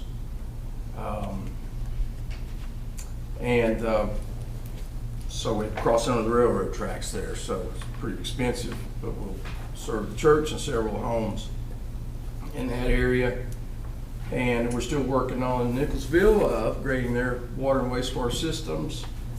And the big ones, and we're working down in, we have a crew working down in Hawkins County in Tennessee, where Hawkins County had a substantial ARPA grant, and we were able to extend our water line that stopped there at the state line on Human Road. And it's an excellent project for the PSA financially, and not to mention providing 50-some homes with safe drinking water. So we're over halfway done on that project.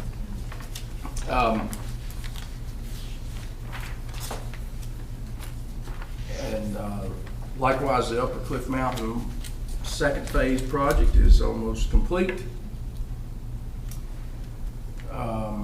There will be, I'm happy to report that there's going to be a lot of disruption and dirt and traffic control that we're going to inflict on the county in the next 2 or 3 years, because we're getting ready to start with the Hilton's Yuma sewer projects.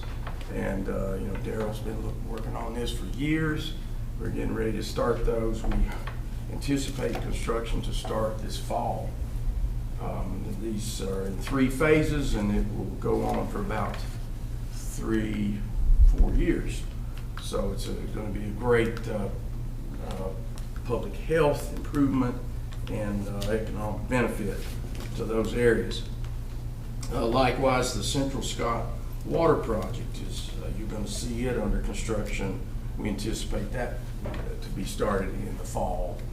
That's going to start at the end of our Big Moxie system around Dr. Fuller's house, and then go all the way to Nicholsville, and then go out to Big Moxie Road a mile or so.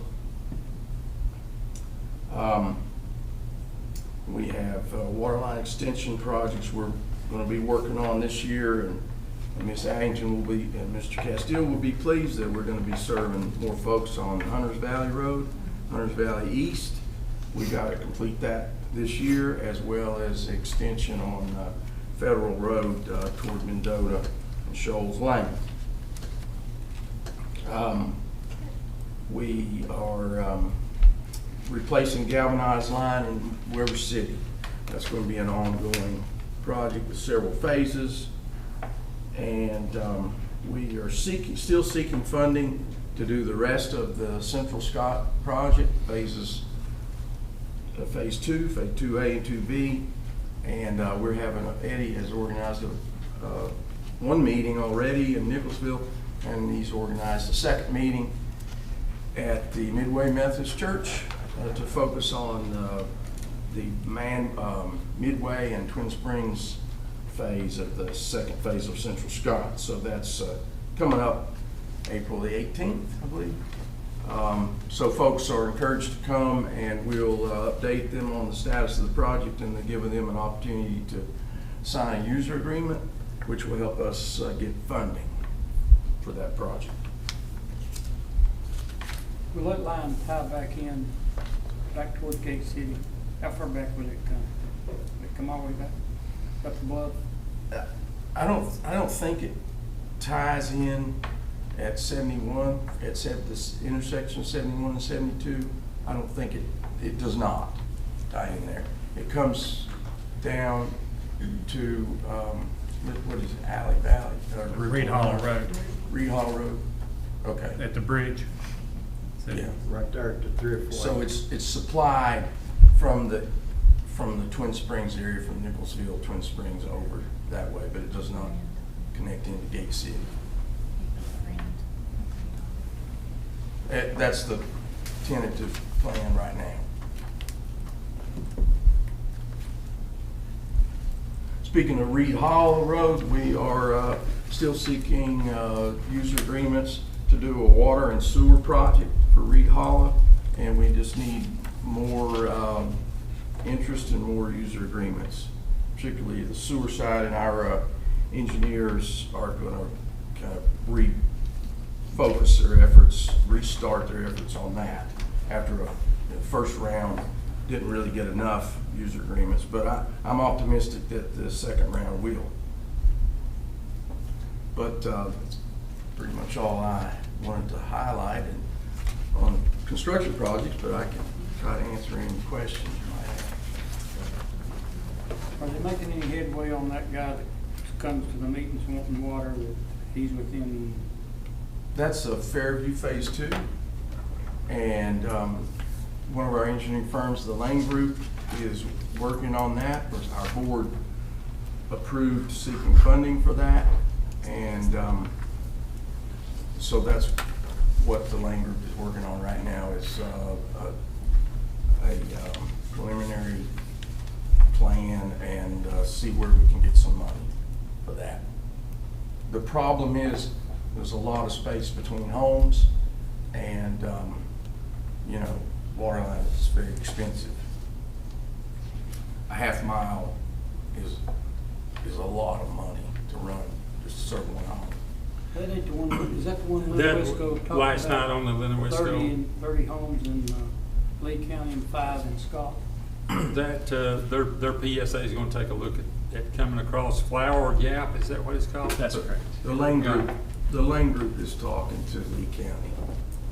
It was on the Linda Wisco for Lee County Yeah. last night, though. Yeah. I mean, we have folks in a similar situation in Robinette Valley that the board has heard from. And, you know, they probably have a larger cluster of homes in Robinette Valley than at Fairview. But that's another one we need to keep in mind. And they are like those folks up in Black Gum Lane, that, you know, some of them are out of water. You said the Lane Group was exploring options down in Fairview, getting an initial plan together. Yes. How soon till that's completed?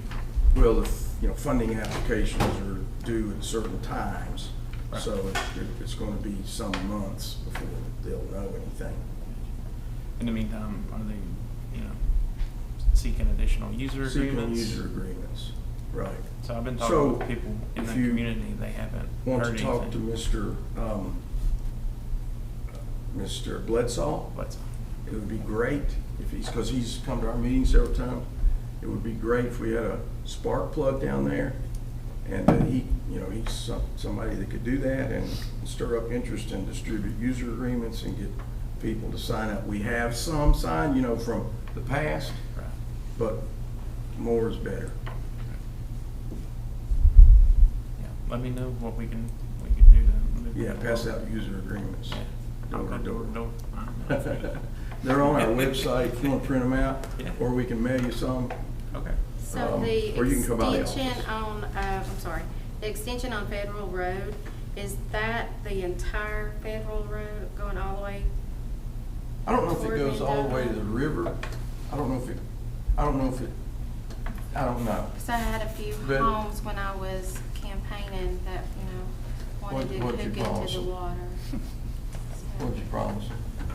I didn't promise anything. I just said I'd check. And you came, this is your lucky day for me to check. I don't know how far it goes on Federal Road. Okay. I know, we're hoping we can turn left down there and go on Shoals Lane, because I know a guy down there that's been talking to me for years, and I didn't promise him anything, but I told him we'd do what we could. But I hope we can serve him, because he's not gonna leave me alone. And he knows who he is. He's listening. But I don't know if it goes, that Federal Road goes across the river, right? I don't know if it goes. Goes all the way. beside the river, and then it goes. It doesn't go into Washington County. I know that. No. Does Federal Road go into Washington County? Yeah. Yes. Yeah, it does. Okay, so it may, at least, it might go as far as the county line. But I don't know. Okay. Good deal.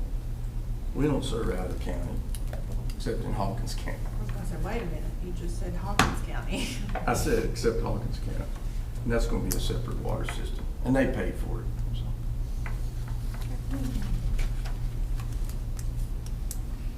Good questions. I have a question. Yes. Can you talk to us about this article we read in the paper? About the Gate City, about where you had called Yes. and reported. Can you talk to us about Yes, that? about the sewage. Can I? May It's I? in the paper. Yeah, I sure. mean, it's, But my letter wasn't, but, so, look, some of you, maybe most of you, maybe all of you know that we receive Gate City's sewage, wastewater, from their collection system that they own, and we receive it, and we transport it down through River City to our treatment plant on the North Fork of the Holston River. And we have a contract with Gate City to do that. So basically,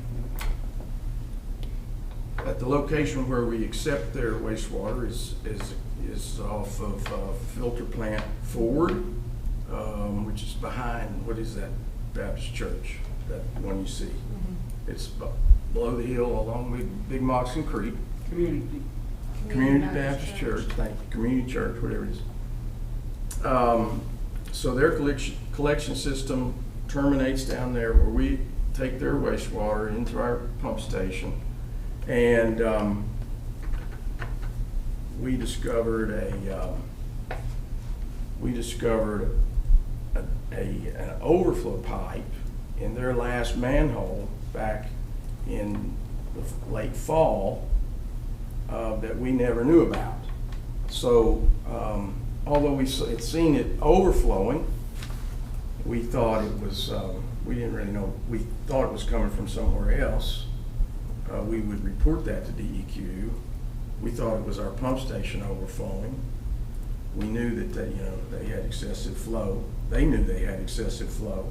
They spent a lot of money to upgrade to rehab their collection system, but it only made the flow go up, unfortunately.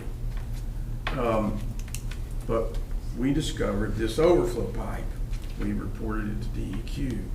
So a lot of their flow, when it would rain a lot in the intra-bore or something like that, so what was happening was their wastewater was overflowing. This manhole wasn't even making it to our pump station. It was going straight into Big Moxon Creek.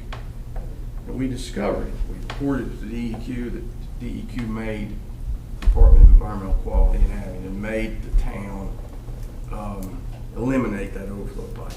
So when they eliminated that overflow pipe in December, the wastewater didn't have anywhere to go, and our pump station is designed to only handle so much flow, and after very significant rainfall events, it can't handle all the flow from the town, and it overflows at 3 or 4 different points from 2 of Gate City's manholes that we know of. Along, have you ever walked the road from the town down by the church, down the hill to the creek? You've walked it. School kids walk it. School buses travel along it, across the creek, going to the ball fields, right? The sports complex.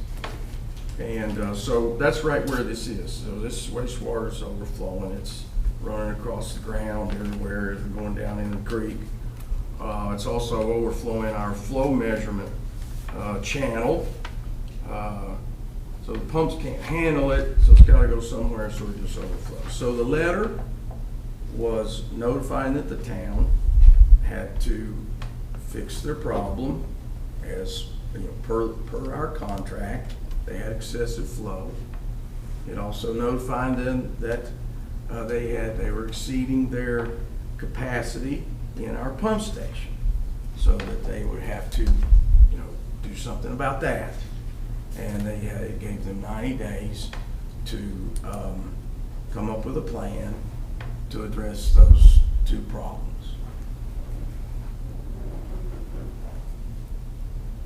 Did you go to the town first and then to DEQ? When we first, no, I have to report these overflows to DEQ within 24 hours. So when I first discovered the overflow pipe, I reported to DEQ. I did not report it to the town. I reported to DEQ because I had because they, that was the most important thing, is to tell DEQ. They were aware of the overflows for years because I've been reporting them. I just didn't know. So you that it was never coming did from call this them, you location. never did make contact with the town even after you reported it? I called Because I would have thought, I mean, I would think you would want to. Well, DEQ called the town. So they called. They called the town. Okay. Yeah, almost immediately. I was gonna say, how did they get notified? So they actually physically got notified by DEQ instead of. Well, I reported, so when I report overflows, so two have happened since they disconnected this pipe. There's been 2 events that I'm aware of. And anytime I notify DEQ of those, I copy the town manager on the emails.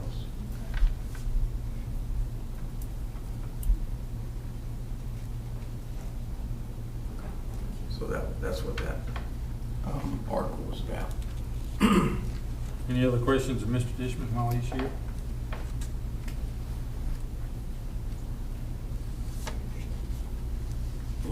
Softballs, I'll take softballs. When will the bid go out for human health and sewer? Oh, that wasn't a softball. We are optimistic that we will be able to advertise for bids this summer. Is that narrow enough? This summer? I'd rather it said April. Now. Well, we're getting ready to, we're almost ready to submit our plans for Central Scott and Hilton's Human Sewer to all the agencies that give us, that we need final approval from. That's DEQ, Virginia Department of Health, and the funding agency, Rural Development. And the last thing will be approval to go to bid. And so I think this will take about 3 months. So that's why I'm thinking sometime this summer, we'll be able to go to bid. Be good. And we're hopeful, optimistic that construction can start this fall.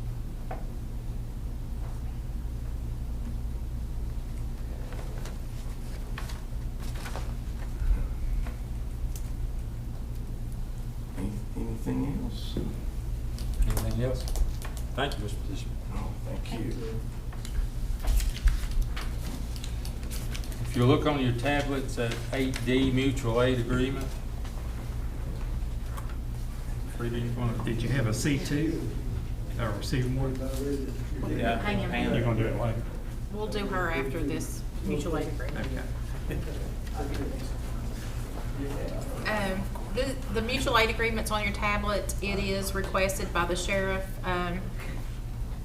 The Russell County Sheriff is new this year by the election. process. So this agreement was put in place 4 years ago with the previous sheriff, and they're just requesting that this be updated to include the new Russell County Sheriff. And it is, since Russell County is a bordering county, it will provide emergency police aid across the boundaries and allow them to work with each other seamlessly in case of an emergency. It would be signed by the chairman of the Board of Supervisors and the sheriff. So if you have any other questions, I'll try to do my best to answer them. Any questions, or do we have a motion? I'll make the motion. Darrell makes a motion. Do we have a second? I'll second the motion. Michelle seconds. All in favor say aye. Aye. Opposed? Okay, the motion passes. Pam?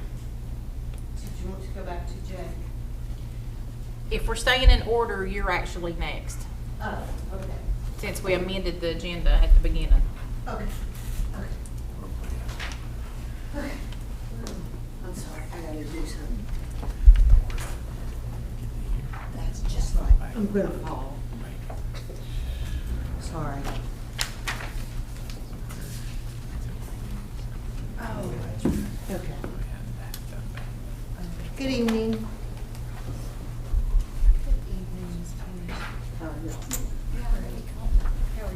Good, good.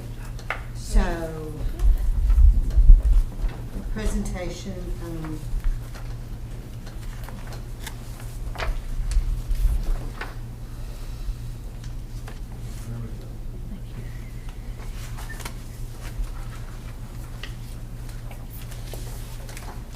so,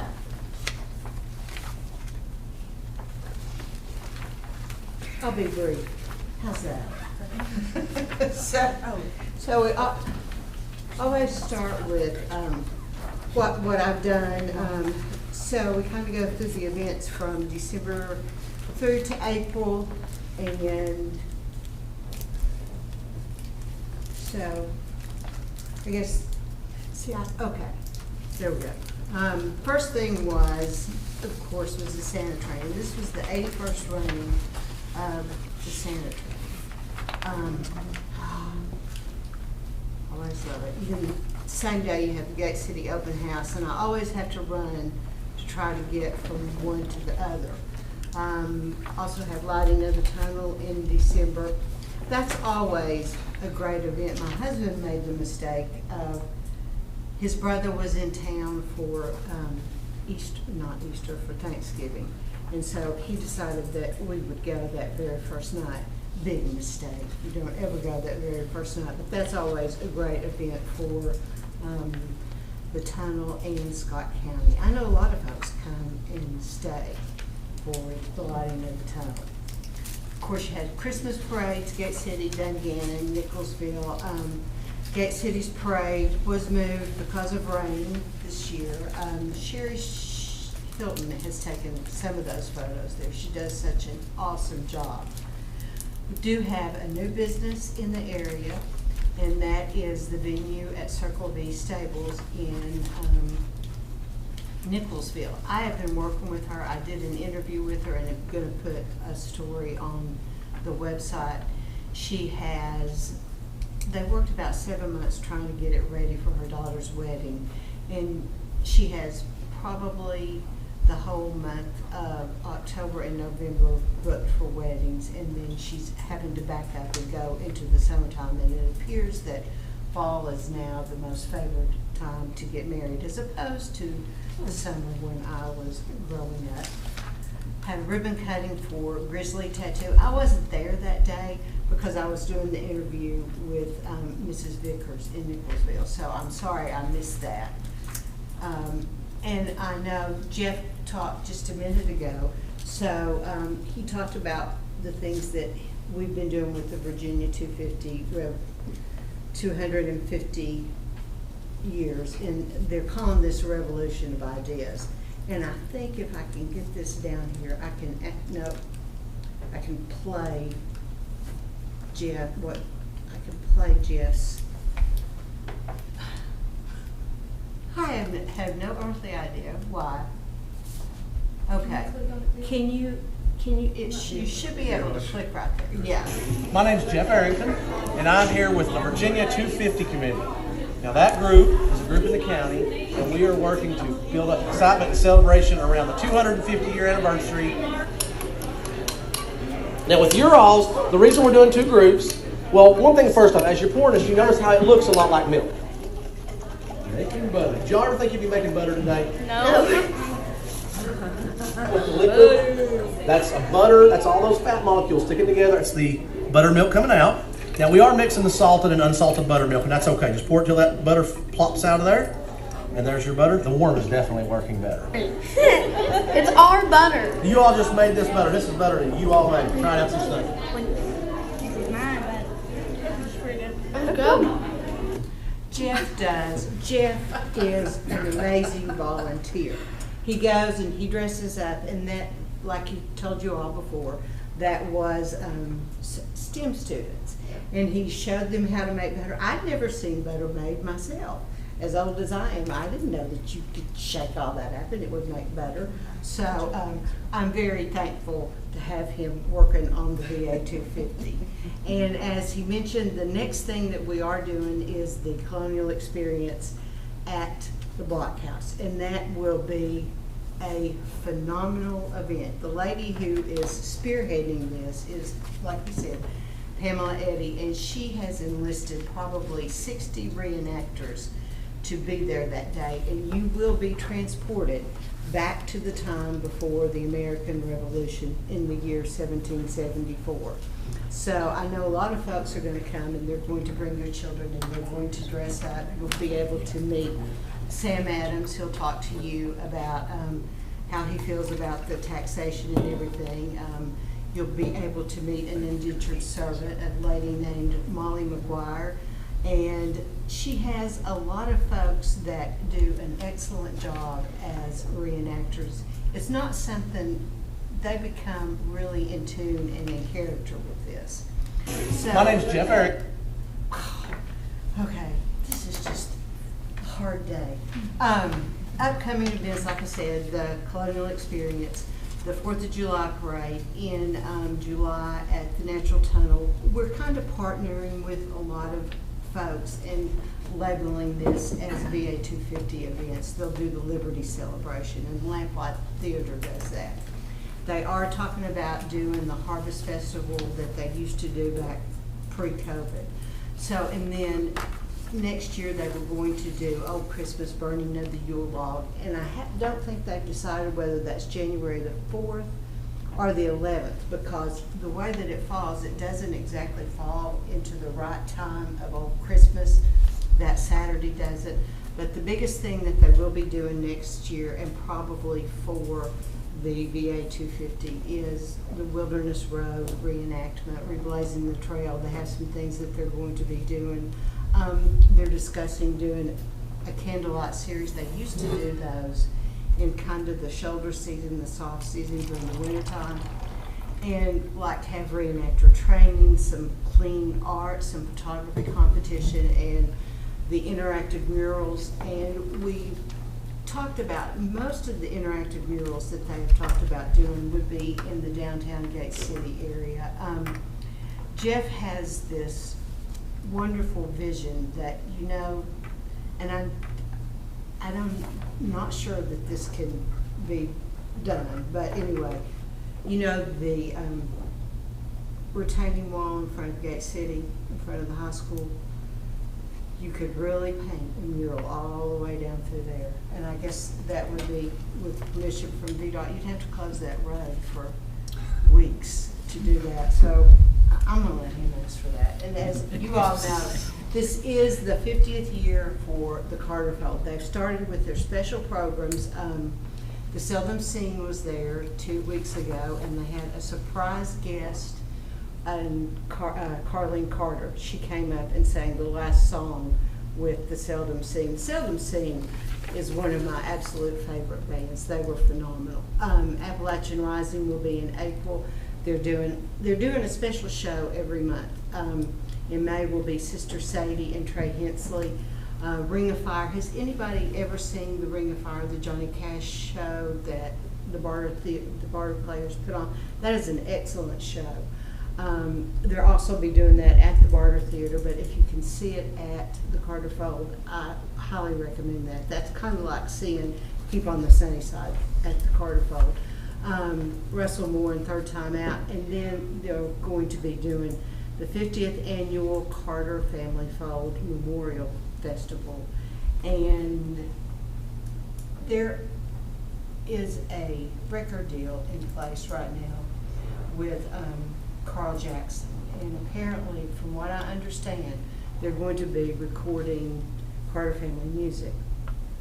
And the folks that are the performers on this Carter family album will be, part of the deal is that they appear at the Carter Fold. And I have heard some really big names being batted around. So my recommendation is to, during this 50th year celebration, go to the Carter Fold, because you never know who's going to show up. Larry Gatlin and the Gatlin brothers are going to be there on December 4th. The Woodbox Heroes on October the 5th. So, you know, if you can get there, try and go to the Carter family fold. The newest tourism project that I have created is, I've worked with the extension agent folks and created an agritourism trail. And so I have there's a new website dedicated to that, and also here's the new brochure with the trails and all of the places. When we first started doing this, I thought that we would probably end up with maybe about 8 or so on there, but I think there's like 30 different properties. And to kick that off, we did that. We went to the Times News Farm and Garden Expo March 16th and 17th, and we were all set up in one big area all together.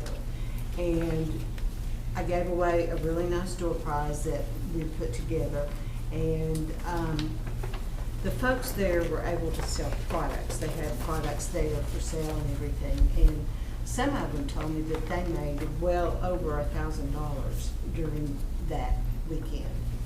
And after Gate City Frontier saw that, they have invited us to come to the Harvest Fair in September and set up as a group with them. So we plan to do that. We're meeting regularly with them. We have a meeting coming up on Thursday, April 4th at 5:30. And just to kind of continue to keep this going, I've applied for a DMO grant to do a large-scale promotion of this trail, and trying to find additional venues. One of the venues I found simply by just driving around, I thought I was going to Brookhaven Farms, and I was on Cox Chapel Road, and I knew that's where it was.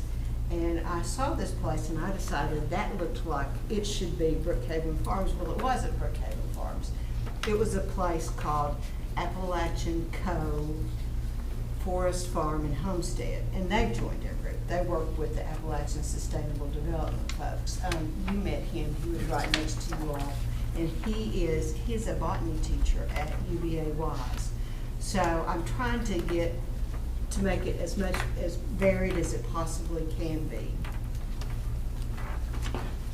Just kind of the miscellaneous things. We've had some nice publicity lately, as you know. We've had, that was on the Carter Fold is on the cover of the, oh golly, I just don't think this late at night. Sorry, I'm generally in bed by now.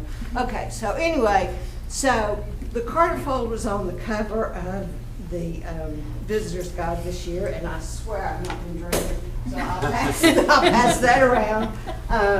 We finally got something really, really nice in Virginia Living after talking to them for 2 or 3 years. They did this really nice spread on Crooked River Farms, and we also did an ad. I had promised him, I said, if you ever get us in that magazine, I will do an ad. So I did an ad with him. I've not done an ad again because it is very expensive. So I'll pass that around and you all can look at it. You all saw that though. It was in your rooms when you were in Virginia, I'm not gonna pick that up. Richmond. Richmond. Where are we? Richmond. Richmond. Okay, let's see. Okay, now what? Oh, upcoming events. Here's the Gate City's lineup, and poor old Gate City, I swear, bless their hearts. They were, thank you very much, they were trying to plan to avoid being in competition with Kingsport this year. So they announced when they were doing their events. And so they were doing the 4th of July parade as an after party for the 4th. And then I'll be darned if a couple of weeks ago, or was it last week, Kingsport came out and announced that they were doing it on the same night. And what happens is they compete for the stage. And the guy that does the sound and the lighting, because if he can go to Kingsport, he's going to go to Kingsport. So, you know, that kind of leaves them without sound system. So I've been trying to work around trying to find, does anybody know anybody that has a stage sound system that can help them out? So that's, you know, another thing to be working on. Creation Kingdom Zoo is open. Nicholsville Days has changed. I just know, I saw that they are going to be in June the 24th and 25th this year instead of competing with the Gate City Jamboree. Railroad Day will be back. Maybe they'll have a railroad there this year. Duffield Days, August 30 and 31st, Papa Joe Smitty. Pungo Farms will reopen September 14th, and then that's all, folks, October 1st. So, and then here's the free publicity to date for this year. This is a really high number for us. It's at $103,000, which normally it's in about the $40,000–$50,000 range for the first quarter. Weekly email, I still continue to send out the weekly emails. I do social media. Have I played this video for you all? Can you play that video right there? This is the one that's gotten over 3.5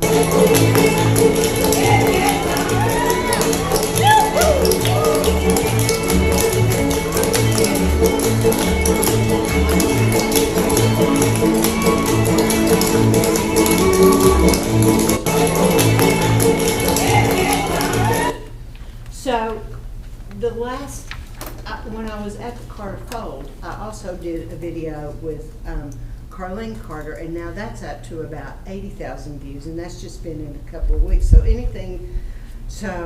maybe it just all has to do with Carter Fold as to what I can get the biggest views and things on.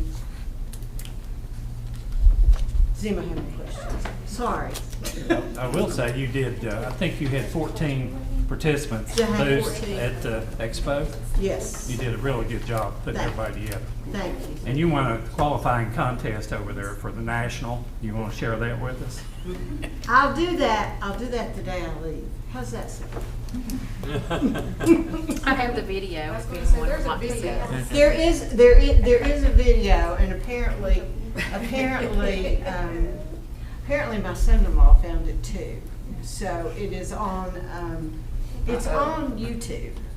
It's on the Times News YouTube video. So, you know, please don't watch it. That will be my next, that's going to be my next job, is I'm going to go around and compete to be a hog caller. So, anyway, that's my retirement job, so. Sorry, you all, thanks. I'm sorry I kind of stumbled around. Now I'm going to go home to bed. Yeah, I get home just in time. My Thank you, dog's Pam. probably already in bed, so thank you. Thank you. Please, have a good evening. Jake, if you'll come back, please. Thank you so much. You're welcome. Did I leave anything? Your magazines. Yeah, you're up. Okay, thank you.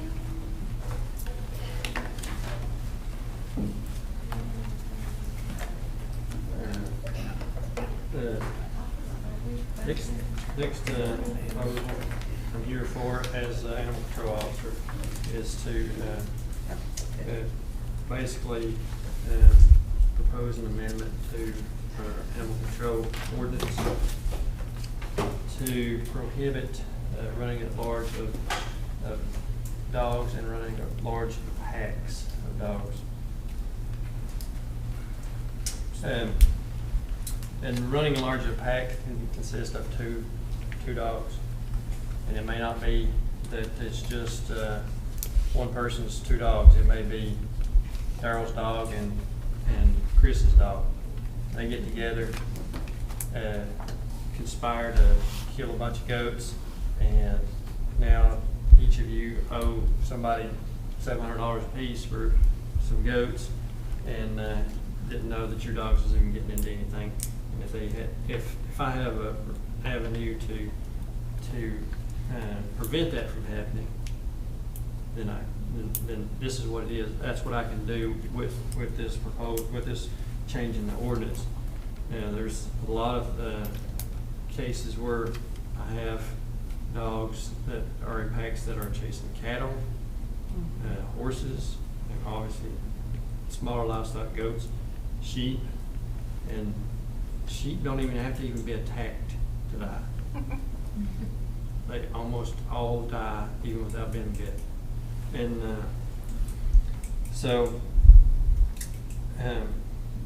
also have other dogs get attacked. I have even in my folder here my most recent dangerous dog summons from last week, where this person's two dogs killed their neighbor's dog. And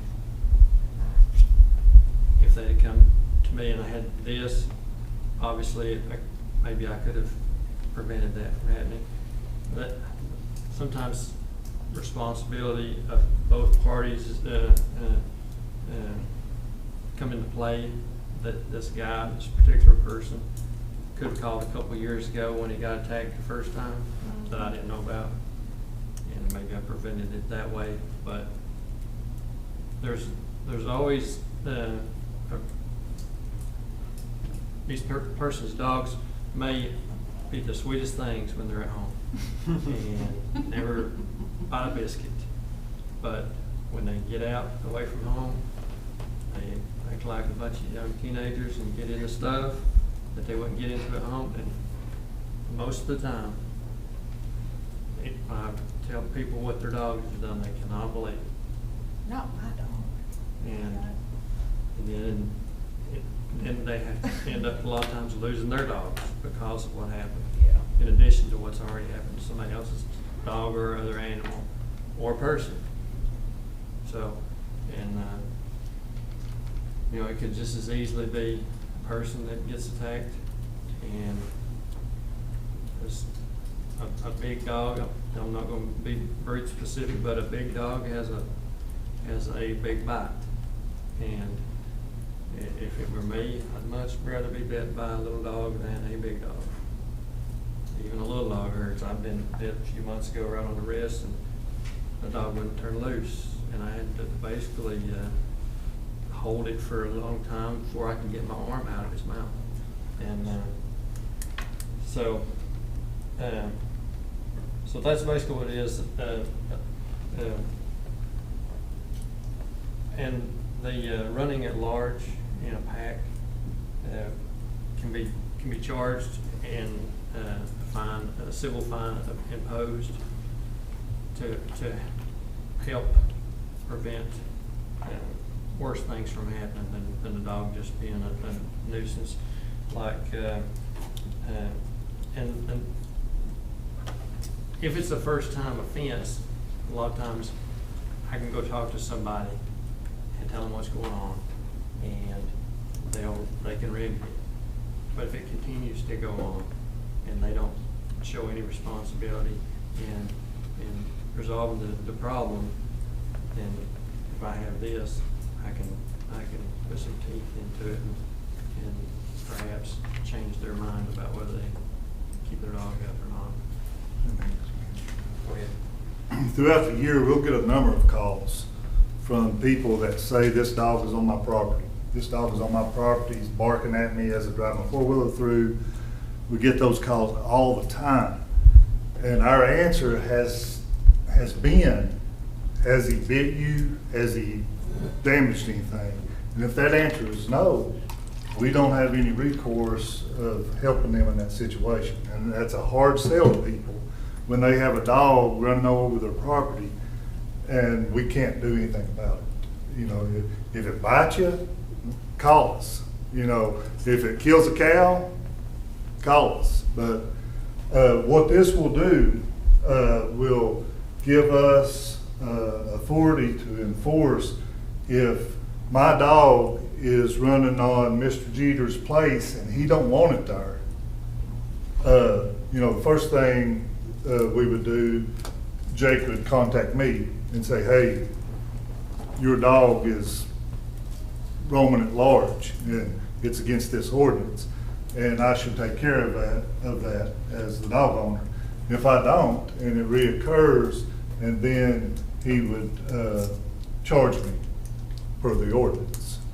And that's a single dog, you know.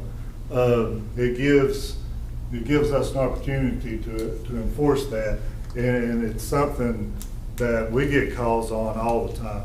That now, if Jake just sees my dog running across Mr. Jeter's place, and Mr. Jeter hasn't complained about that dog, or don't care if that dog's over there, he won't enforce it.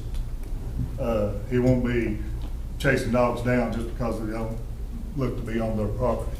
But if somebody complains about a dog, it gives us that tool that we need to do something about it. The second component of that is Mr. Gardy was talking about is dogs running in packs. Our officers will use their discretion on whether or not that group of dogs looks like a problem. A lot of times you can tell, can't you, Jay? Yeah. You can, And you know, if they're running through cattle or sheep or whatever, and if that the owner may not, or the landowner may not make that complaint, but they could be more proactive in that case. Go ahead. just another instance that happened over on Timber Tree Branch Road. Had multiple occasions of this person's dogs, and they were coming from a different road across a ridge and chasing cattle that were feeding on hay bales, and attacking cattle. Got one of them, broke his leg, chewed her ears off, chewed her tail off, and it took a few times before we could even figure out where they were coming from. And this guy knew that his dogs was out. They were out when I got there, and so I didn't actually, the first day that I found out where they come from, wasn't even able to see the dogs at his house because they were gone. They hadn't come back from chasing the cattle yet. Now, if that dog was chasing cattle and bit the cow, currently we have authority to do something about that. But this will be if the dog's on your property and you don't want it there. So a couple of you has called me about the German Shepherd at the Antioch site. Well, up until now, or up until if you all pass this, we really don't have any authority to do anything about it. It's not breaking any law unless it bites somebody or hurts something. And you know, that's a hard thing to tell people when they're calling that they're scared about that dog. And I say, well, has it bit you? And you know, I don't want I hate to wait until it bites somebody to be able to do something about it. So tonight we're asking to advertise for a public hearing that will amend this ordinance to incorporate these two sections, and they're provided with those two sections. I'll send it to them this month. Okay, we need a motion to meet in May, have a public hearing in May and amend the ordinance. Do we have a motion to do so? So moved. Motion by Ms. Addington, second by Mr. Castile. All in favor say aye. Aye. Opposed? Okay, at this point, we'll take a 5-minute break. Thank you. Come back.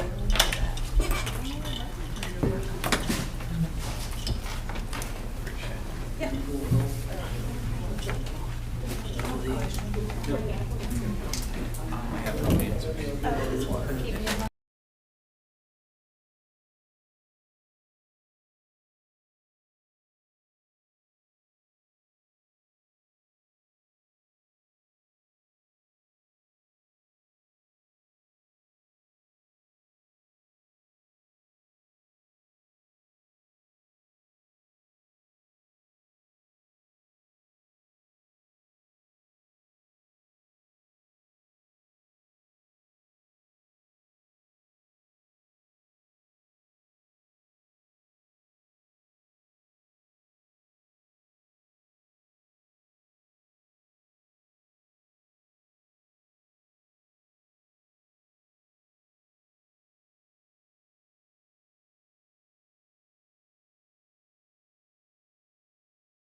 And Solid Waste Committee recommendations, it looks like.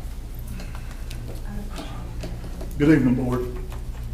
Just wanted to let you know and let the public know that April is Litter Awareness Month here in the county. The board adopted and designated April as Litter Awareness Month back in 2019. And every year at April, we try to ramp up that awareness through school programs, flyers out in the community, through social media, and we've been able to put 2 or 3 billboards on the highways using the grant. Unfortunately, this year we can only afford one. Stacy's thinking maybe he can get another one. The billboard we're using this year is a Gadsden flag type inspired design that has a snake made out of litter that was actually picked up on Apple Orchard Road. Yeah. And so instead of "don't tread on me," it says "don't trash on me, never litter." Our efforts are for education. Who can educate or be educated about litter awareness? Everybody. Second aspect is responsibility. Who's responsible for litter not being in our river and our parks and our roads? Everybody. Everybody, yeah, everybody. It's our collective responsibility. And action. Who can take action to either not let the litter go out there or volunteer to pick up at their park or river cleanup or along the highway if they can do it safely? Who can do that? Everyone. Everybody. So if we all stick together and make this county or keep this county a beautiful place to live, it benefits all of us. So you'll see some flyers come out on social media. Usually use the tourism website or the Facebook page to do that. If you'll share that and just try to be able to talk about the reasons that litter is bad and can impact the county throughout the month. Okay, thank you, sir. Reckon it would help any bill if fast food restaurants put on their bags? Yes, sir. It would help. That was mentioned, something. There's a lot of, that gets into that responsibility. Yes, people have a responsibility not to throw their cup out that they got at the restaurant, but there could be some responsibility there too on who's selling that cup to do that. There's a program actually through VDOT that's kind of like a adopt a highway. On adopt a highway, you adopt a highway and or a section of highway and you go pick it up. But there's another program that a business or an individual, but normally a business, can adopt a section of highway and donate a certain amount of money to VDOT, and VDOT will hire a contractor to pick up that section and put up signs for that business that they're supporting that section of road. So, if any businesses are watching out there, I'm not an expert on it. It's a VDOT program, but I'll sure point them in the right direction if they want to contact us here at the county office. Any other questions about Litter Awareness Month? Appreciate what you do, Bill. Going into the Solid Waste Committee recommendations, Okay. if you would.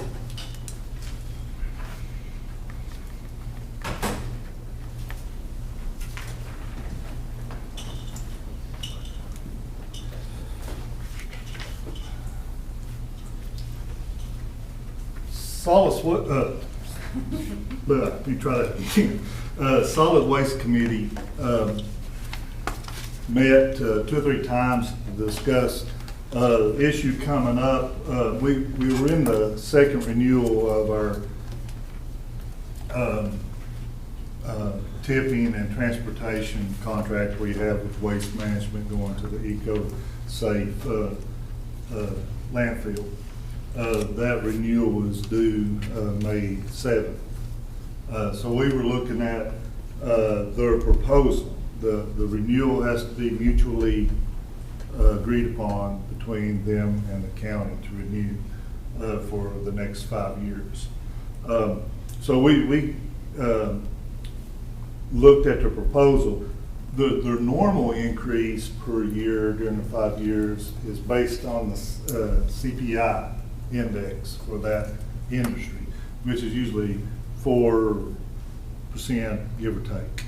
But this year, they proposed an increase from $24.94 to $30.07 for disposal, and for transportation from $13.04 to $17.07 for transportation.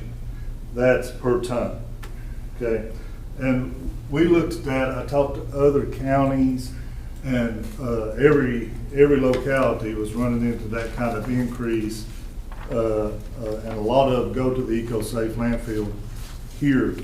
But what I found is that we had two options. We either renew with this renewal, or we go out RFP. If we went out to RFP, where we have a relationship with Waste Management, our liaison with Waste Management negotiated these rates with his company. If we go out to RFP, that goes out of his hands, and they would bid it based on market, and market's a lot higher than what we have here. I was doing Lee County transportation's $30 a ton, you know, and everything's relative. Lee County's going a little further, but we discussed it quite a bit. Ms. Glover and Mr. Castile were great members of the Solid Waste Committee, and brought a lot to the discussions. And it was the Solid Waste Committee's recommendation that we renew the contract for the next 5 years, which doesn't require any action from the board, because it's a contract with those renewals in it. But there's a couple of reasons, or a lot of reasons, that we came to that conclusion.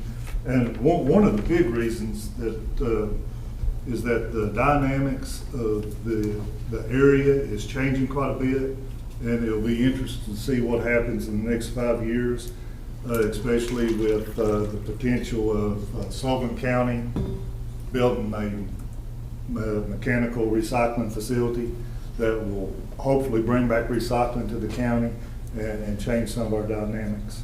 So getting to the nuts and bolts on the recommendations.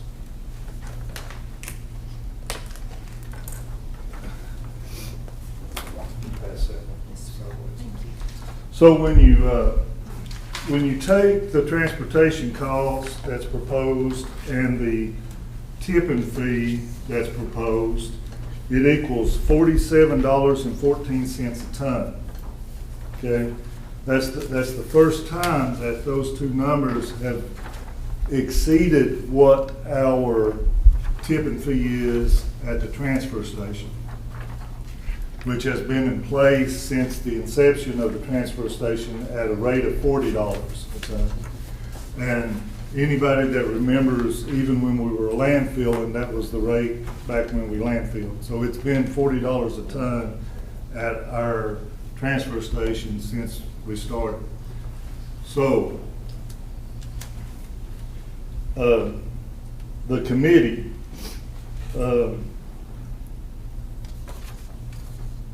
recommends that the board have a discussion regarding the tipping fee at our transfer station to address the deficit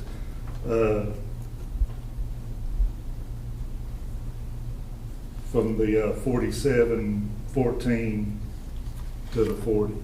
So for example,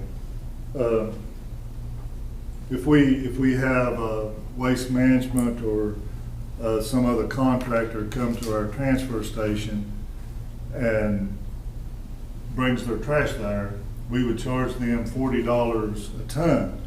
Then we got to turn around and pay $47.24 a ton for it to be hauled to Lump. And that's, I know that'd be, we're not suggesting any rate. That's for you all to discuss and talk about this. The committee didn't come up with a number to say we think the tipping fee needs to be this. That's for Board of Supervisors to discuss and to decide. The second component, a discussion regarding additional considerations discussed by the Solid Waste Committee to tackle issues arising from transfer station usage. There's been a notable amount of contractors claiming waste disposal on behalf of county property owners, primarily involving structural waste, which currently incurs no tipping fee. So the situation that the guys at the transfer that's running the scales have, they'll have this person come in a dump truck. It looks like a contractor with a dump truck full of structural waste from some demolition. And they say, oh, this is for such and such that owns a farm down on whatever. And argue that they shouldn't be paying tipping fee. And it puts our guys in a situation of calling them out, I don't believe you, or not getting the proper fee for that construction. So one proposal we looked at different counties. Some counties wouldn't charge for bagged household waste, but charge for everything else. So I brought back what the committee talked about and talked with Ms. Kegley, and we looked at the ordinance and we tried to incorporate terms that were in our ordinance as far as definitions of solid waste.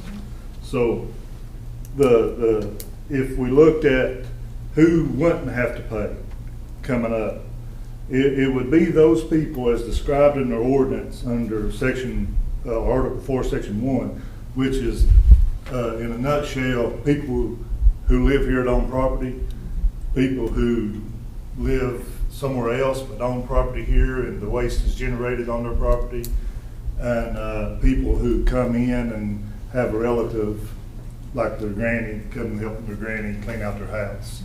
Okay, those people, if they're dumping household waste, including garbage, trash, and other refuse derived from the household, such as a single-family dwelling, multifamily dwelling, and other like areas. So it'd be your bagged garbage, anything that has to do with a household, your vacuum cleaner, old vacuum cleaner, your mattress, stuff like that. Your bulk waste be your furniture, bed material, automobile parts, mechanical equipment, mechanical parts, and carpet.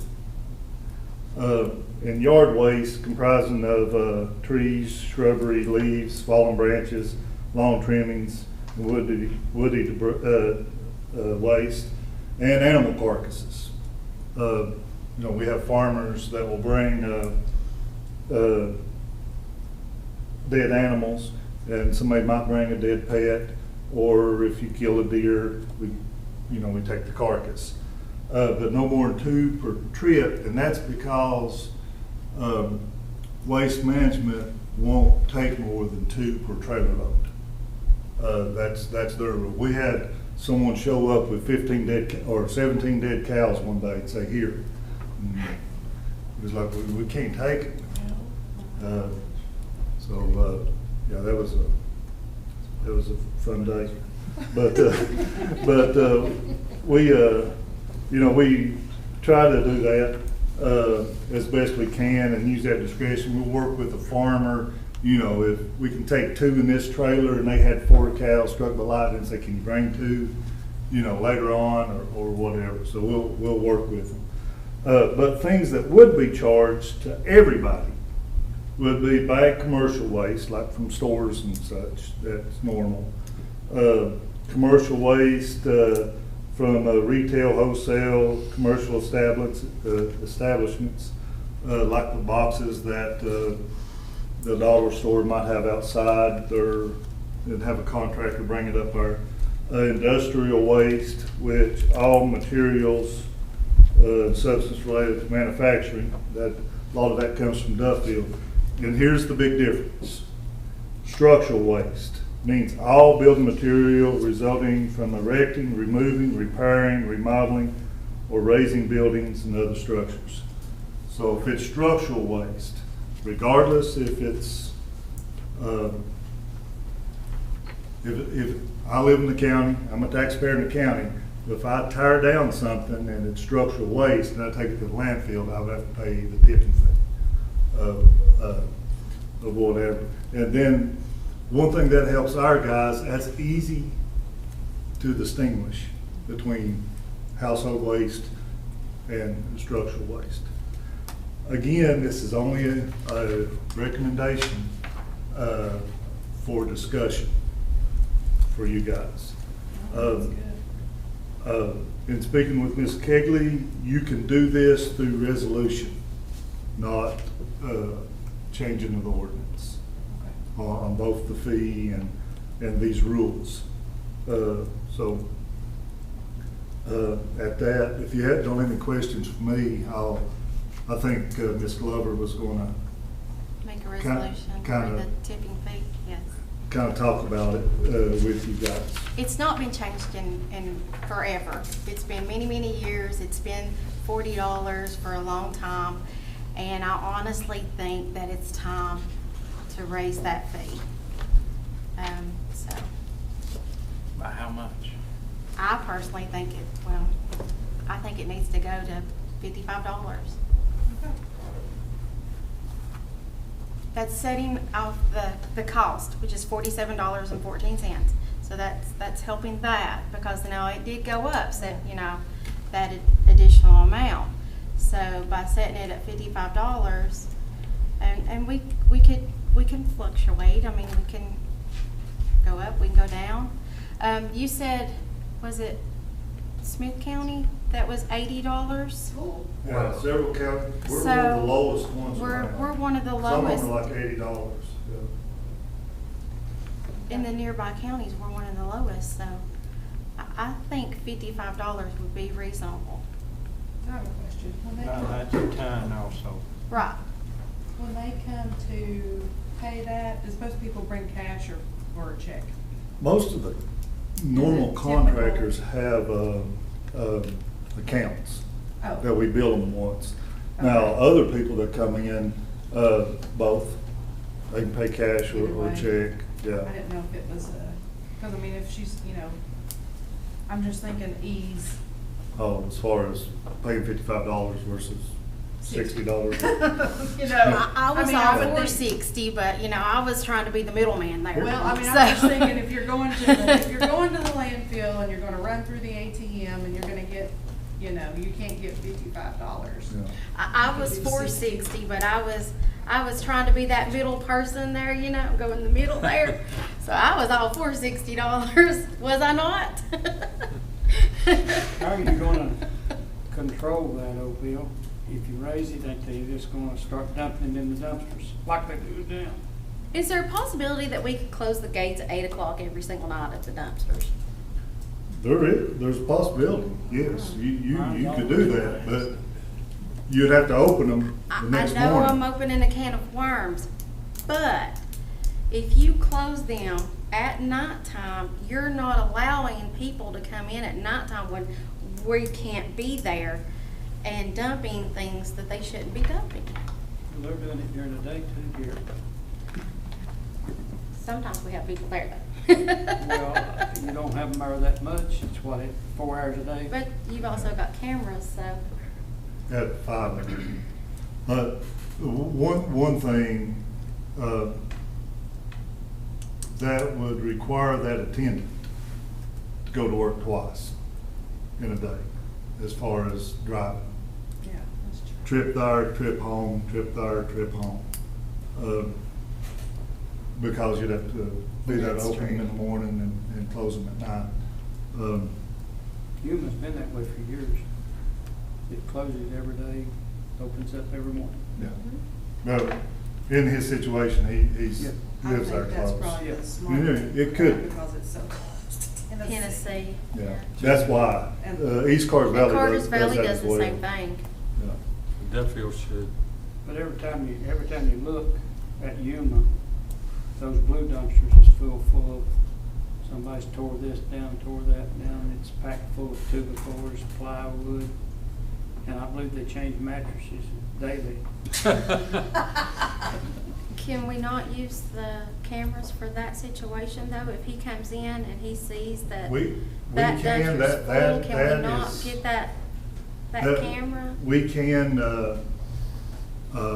put no construction debris, do additional signage and try to get some convictions on that out there.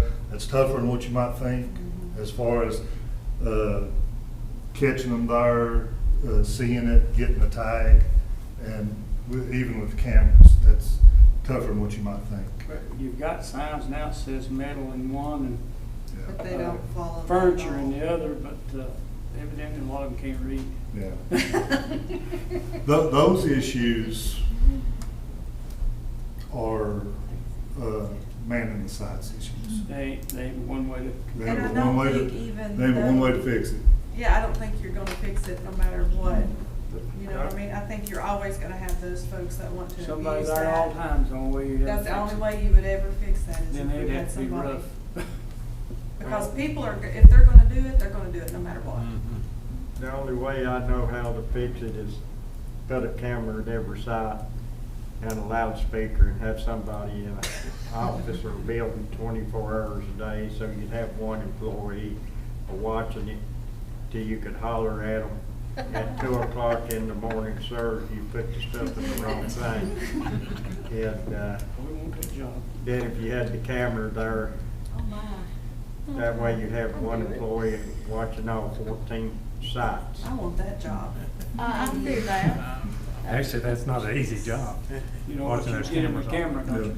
But that would be a solution. They'd tell you that you was number That's a one. very. Convictions. Conviction, yeah. Especially during the Yeah. daytime. At nighttime, I think they have a little trouble reading license plates, don't they?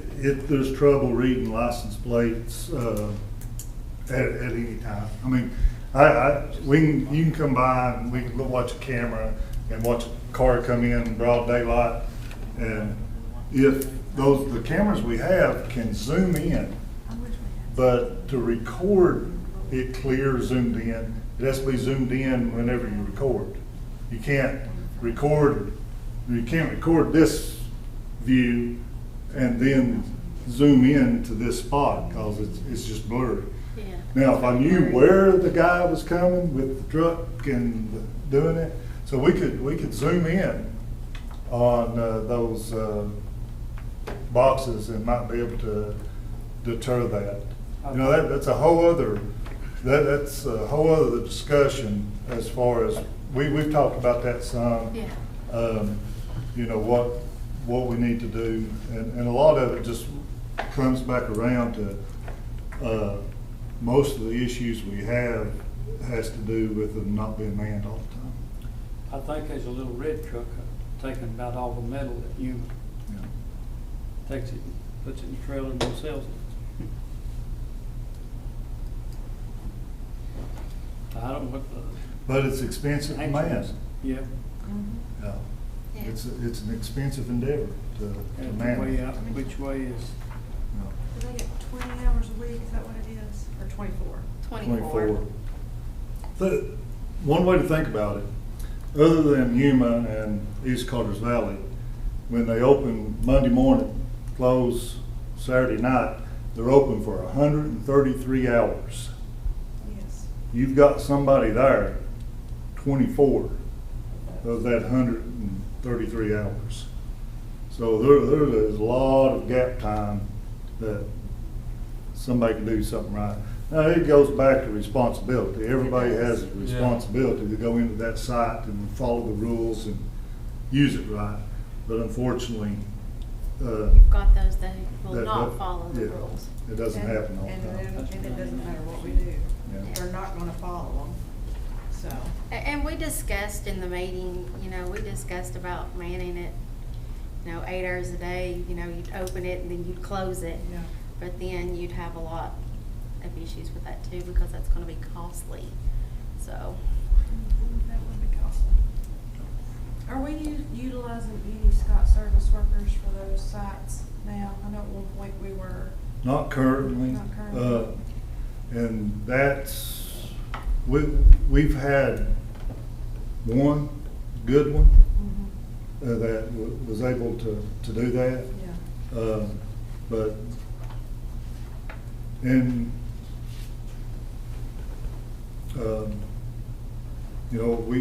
we've talked about that quite a bit, and it has to be the right person. It does. We put one at Down Boone, he didn't last till 9 o'clock. And, I mean, he was Marshall Dillon out there, And he took it serious, but people sure didn't like it. Then you also have to be careful if you had the wrong person. There's an open market for their drug trade or whatever right there in your solid waste site. Yeah, drop this bag on the ground and I'll pick it up. Yeah. Considering the structural waste, like adding it to the tipping fee, do you all worry that that's going to cause more people just to burn it on their property, and what the secondhand effects of that might be? There are probably going to be some secondhand effects or collateral effects that, like Mr. Jeter was talking about, that instead of coming up our, they may take it to the solid waste center. Yeah. One thing that the transfer station offers that your solid waste center don't is that you can dump it on the floor. It's a whole lot easier to unload at the transfer station is to pull up at one of these blue boxes and unload a whole truck full of stuff. And if you're talking about your pickup truck full of stuff, you're not talking tons. Right. You're talking about half a ton probably. And but yeah, there may be some collateral on that. But we're getting a lot of that. You're welcome to go talk to Jason and the guys at the scale house, and it's not fair to them to have to be in an argument weekly with somebody that's saying that when it's obvious that they're not necessarily telling you straight up. I get it. But again, it's not just me. This is the Solid Waste Committee. I wouldn't come here and just give you my opinion without the committee talking about this. And that's one of two things that we recommend. Just look at that and give a think about the tipping fees. One thing I will say about the tipping fees, right now it's $47.14, but you can expect that to go up at least by the CPI yearly, Consumer Price Index yearly, which will range from, it's been a big jump in the last couple of years, but it's usually somewhere from 2 to 5%. Yeah, I think we have to at least to do that amount, but I think, $60. Yeah, I think so too. I mean, I think, I was just We'll be being able to nice, keep but it at I'm 60 going, for I one. was for 60. Yeah. I really was. well, I think, like Mr. Manis just said, we can leave, I mean, 60 does sound high, but I think that right there will cover us for a while, Fingers crossed. maybe. And Maybe. you're not A asking pickup for a truck. decision tonight. I'm not asking, yeah, Sally's Okay. right, I'm not asking for a decision tonight. So we're gonna just let Ms. Kegley do a resolution and we'll do that in the next meeting? Is that what we'll do? Yeah, we can leave the price blank on the resolution, y'all can discuss it. And at your discretion, and it doesn't have to be next meeting. This tipping fee, this tipping fee will go into effect as far as our cost at our May 7th. May the 7th, Yeah, Oh, so so, we probably do need to do that though, By the Yeah. next meeting. by the next meeting, I would think. A Just- pickup truck, how many tons, what would be the tonnage in a pickup? a regular Construction- pickup truck. construction weight. Maybe a ton, you know, a big, 3/4 ton probably haul, might get 2 ton, what do you think, Earl? Construction waste, I don't think you could pack it that time. No, probably not. Depends on what the. Unless you had shingles. Cinder It would be block, shingles. brick and all. Yeah, it'd be cinder block, If you got brick, shingles I'd say on the most house, of it's that'd be less than a lot. ton that people haul, unless they got a dump trailer. yeah. Yeah, but most, And, There's no doubt you know, about if, the blue boxes, they fill them up. I'm talking that somebody go there to the land. Our next meeting's May the 7th.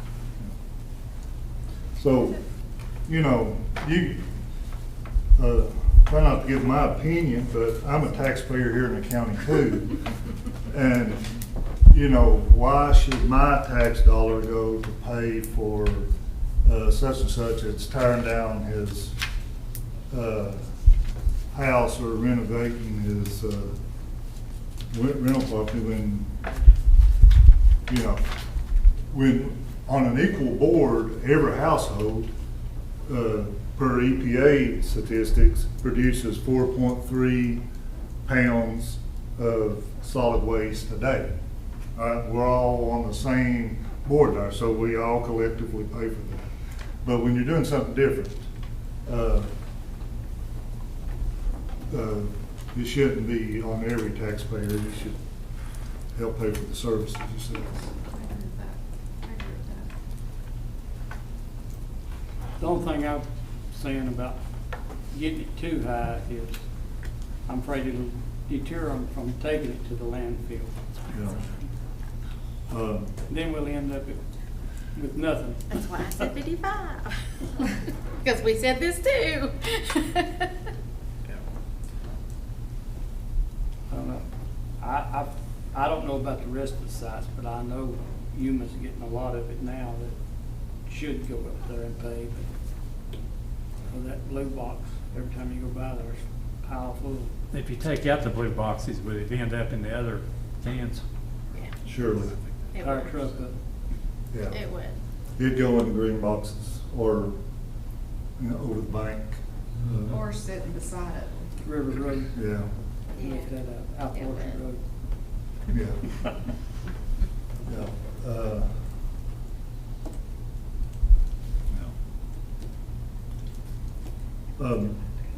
You know, over the next 5 years, as the waste management around here has changed, the committee will talk about options.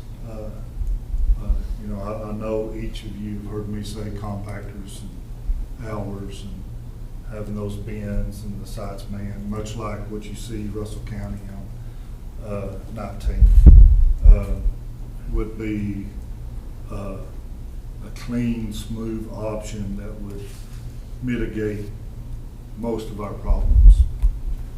It would affect convenience to the citizens. But you know, I got a call last week, and I was told today that Mr. Castillo that the Duffield site closed Monday evening, last 2 weeks. Well, it was picked up Monday. It's just we can't control that. when they're open 24/7, it's inevitable that they're gonna fill up from time to time, because we have no control of how much and when it's coming. And then you have people that think they're open 24/7, that come and they're full and they have to be closed. But if you knew this was the hours that you're going, more than likely it'll be available. I've heard a few of you ask me about add more dumpsters. Like there's room at Duffield to add more dumpsters. But the capacity of our packer trucks is about 20 of them.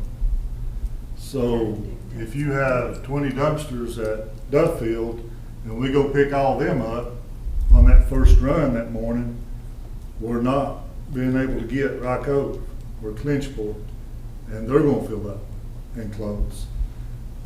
If the case were that our trucks were going out on runs and coming back to the transfer station and they weren't full, I'd say, yeah, we need more dumpsters.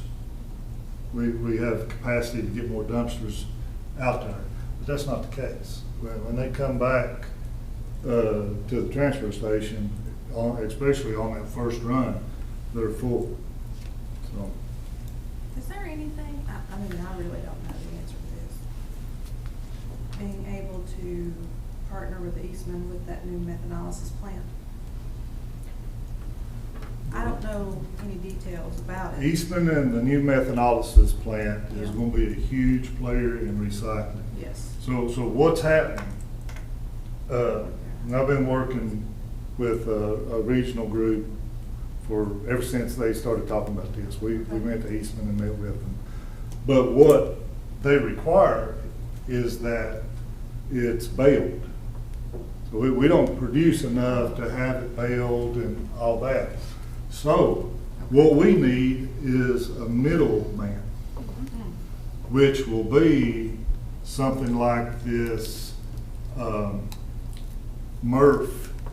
mechanical recycling facility, that's going in Sullivan County. Okay. So we'll be able to single stream our waste, not all of our waste, our recyclables, including paper, plastic, and cardboard and all that, single stream. Take it there, they separate it, bale it, and put it to markets, including Eastman. Okay. Yeah. That's not anytime soon though, right? Or when is it? How quickly are they? Are they close? Their intention is to get at it, is what I've heard on Sullivan County. They're wanting it in. Have you've heard some stuff about that? Yeah. I hadn't heard anything. I don't know. We've been talking about that in Virginia regionally, but you've got to have enough waste to make it feasible, and when you have to go a long way in the counties in Virginia to get enough waste, and when you do that, it's not feasible to drive the distance to it. So, Aren't they collecting plastic from Food City now? yes, they've been working with Food City on that. Hopefully, our Food City, I think the Food City downtown near the carousel is supposed to get some, and our Food City is on the list, I hope. And that'll be Is it baled or is it just thrown in dumpsters like we used to? The first one is on Eastman Road. They've started. How are they collecting? It's in like little bins that they've got sitting out, and you take your plastics there. They probably need bigger bins. These little bins not gonna hold much. Yeah, I don't know where it goes from Food City. I assume it's going to some baler that they have set up. In the interest of time, do we want to get Sally to draft that resolution with a blank amount for it, and we'll discuss among ourselves before the next meeting, try to get a consensus on the price, and then we go with that. Yes. Thank you. Thank you, Board. Thank you. On your tablet, item 8I is the Community Development Block Grant Fair Housing Resolution. What is on your tablet is not correct. So I'm gonna pass out the resolution. That was some talking points, and I must have uploaded the wrong page.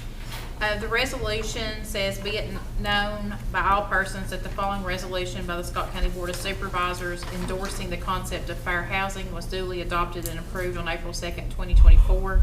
Whereas the Scott County Board of Supervisors endeavors to ensure equal opportunity for all persons residing in Scott County to live in decent housing facilities, and whereas discrimination in the sale, purchase, rental, or financing of housing against any person based on race, color, religion, national origin, sex, age, familial status, disability, veteran status, gender identity, sexual orientation, or source of funds will be prohibited by Scott County.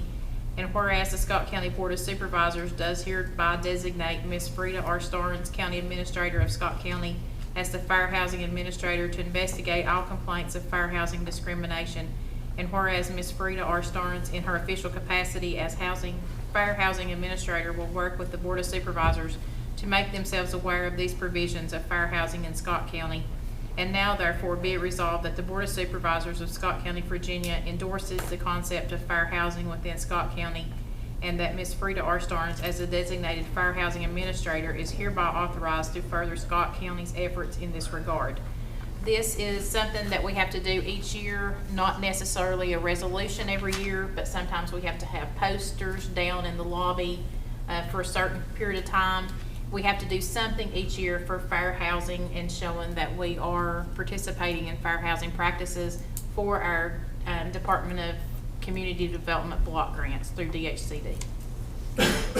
We have a motion to adopt this resolution. I so move. Mr. Manus made the motion. Do we have a second? I'll second. Darrell second. All in favor say aye. Aye. Opposed? Resolution passes. Mr. Vickers? You're finally up. If I knew you were gonna stay and not do citizen expression, I would have put you earlier. That's what I Because should've you went- always do I citizen should've went expression. to Citizens expression. I guess you're wondering why I'm back here after a couple of years. In January, I went to the senior meeting and left after I ate dinner to go to watch the ball game, and my wife come in and said, "You're president again." So here I am. Anyway, let me just give you a quick update on the park. The state of the park in Nicholsville is good. It's very good. We rented the building, rented it, got paid customers 109 times last year. It was used 128 times. The seniors used it 12 times for their meetings. That's a free one. The chamber used it for, I think they call it executive training or something one time. The Ruatan had a bingo session to raise money to feed the veterans one night, and the PSA used it. And this year so far, the PSA's used it for the water project. We had a meeting last night, and this is going to be coming to the Board of Supervisors very soon about solar panels. So there was a large crowd there. I would think it'd been 85, maybe 90 people, maybe a few more. All the seats were taken up, and it was standing right in the back, and Stephanie was standing in the back there. So just a brief on the financials. We took in $9,745 last year, and we spent $11,678. We actually spent more than we took in, but that'll balance out. Just that's accounting practice over the turn of the year. Our major spending last year was we lit the sign outside, and we had to run a line out there. It cost $3,274, and the park paid for that. We put overhead doors in out at the concession stand. That was $1,836. Trying to keep an old lawnmower going to not have to come back to you guys and ask for $7,000 or $8,000. We spent $1,000 on that. We spent $490 on gas just to mow the park. And see, one more other one. We bought benches as $583. Actually, things are going very well. We estimate that over 5,000 people used that building last year. And probably in excess of 10 or 12,000 people actually used the park. And any given night, last night, the Keith building was totally full and a ball game was going on. There was no parking anywhere out there. And many nights they have Little League and high school baseball and they're parking over at the school. So the park is very, a lot of use. Now that breaks me into my final thought. I need $1,750 to help paint the building. The park is $3,500 to do the main Keith building, and it's bleached out. We did that in 2019, so we're coming up on 5 years. And if we don't do something, we're going to be back into excessive maintenance out there. And we've got enough money in our budget. We'll cover $1,750 if the county will cover $1,750. Is Scott Services going to help you any with that? No, I've got an outside contractor that's going to do it. Okay. It's the last time we used Scott Services, and they're good people. I had to hire somebody to manage it, and it's a big task to do that building. This he's a volume painter. He's like these guys that come in. He's out of South Carolina, and he comes in, and I told somebody, he said, well, does he do a good job? Yeah, he does a 4, he ain't gonna do a 5. So, but at least we'll get the stain back on the building and we'll stop the deterioration because one side of it is already starting to turn black. And he's gonna take that off and fix that. The rest of it, not much to do with it. He wanted to power wash it, but when we got into this last time, it's a log building, and we started getting water inside, and Kenneth Henry, the guy that mows up there, he and I spent all day mopping, trying to mop up the water. And I'm concerned if we get back in there and that water gets back in there today, we might do something to those wood floors. So if that side of that building don't look quite as pristine as it should, it's kind of, in my judgment, I think we probably ought to stay away from that just because we could cause more issues than we got. Okay. But he did say he would take a steel brush, and I think he can do some limited power washing and then take a steel brush and go over it. And, he kind of convinced me he can clean most of it off. Okay. Any discussion, or do we have a motion? I'll make a motion that we approve it Okay. From contingency. from the contingency account. Yes. Okay, Mr. Skeen made a motion, Mr. Castile second. Do we have all in favor say aye. Aye. Opposed? Okay. Thank you. You're going to send a check to Tommy Green, or you want Tommy to stop by and get it? How you want to deal with that? We can mail it. Okay. You want an address? It's NARA, Nicholsville Area Recreation Association, P.O. Box 171. 24271 Nicholsville.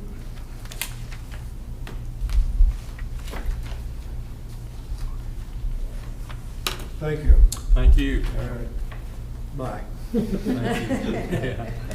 Okay, next on the agenda is rural road addition discussion. And 3 of us heard heard it last night at Atlanta Wisco again. Alan Sumter was there talking about rural roads. So, any discussion on rural roads? I put some information in your packet.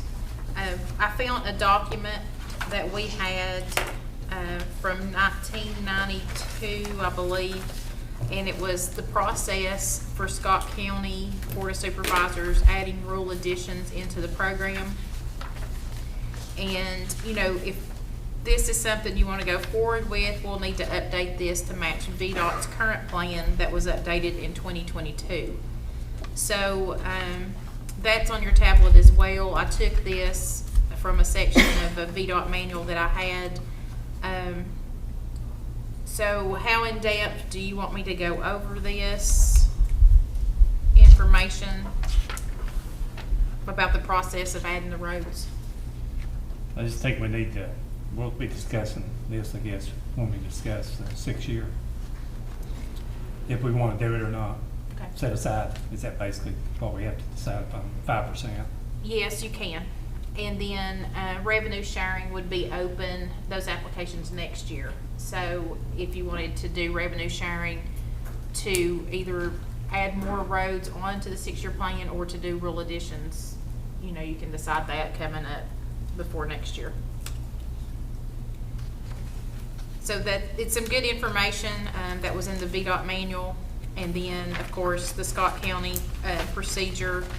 I have a binder that has a petition that was done, I would say probably in 2016 at least.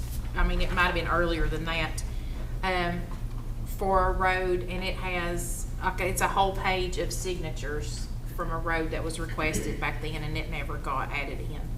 So there was just no funding, and since there's been no funding in the last at least 8 to 10 years, there's been no rural additions done. And we do have some estimates, but Marshall always asks about Bluebell Drive. It's like a subdivision, I believe.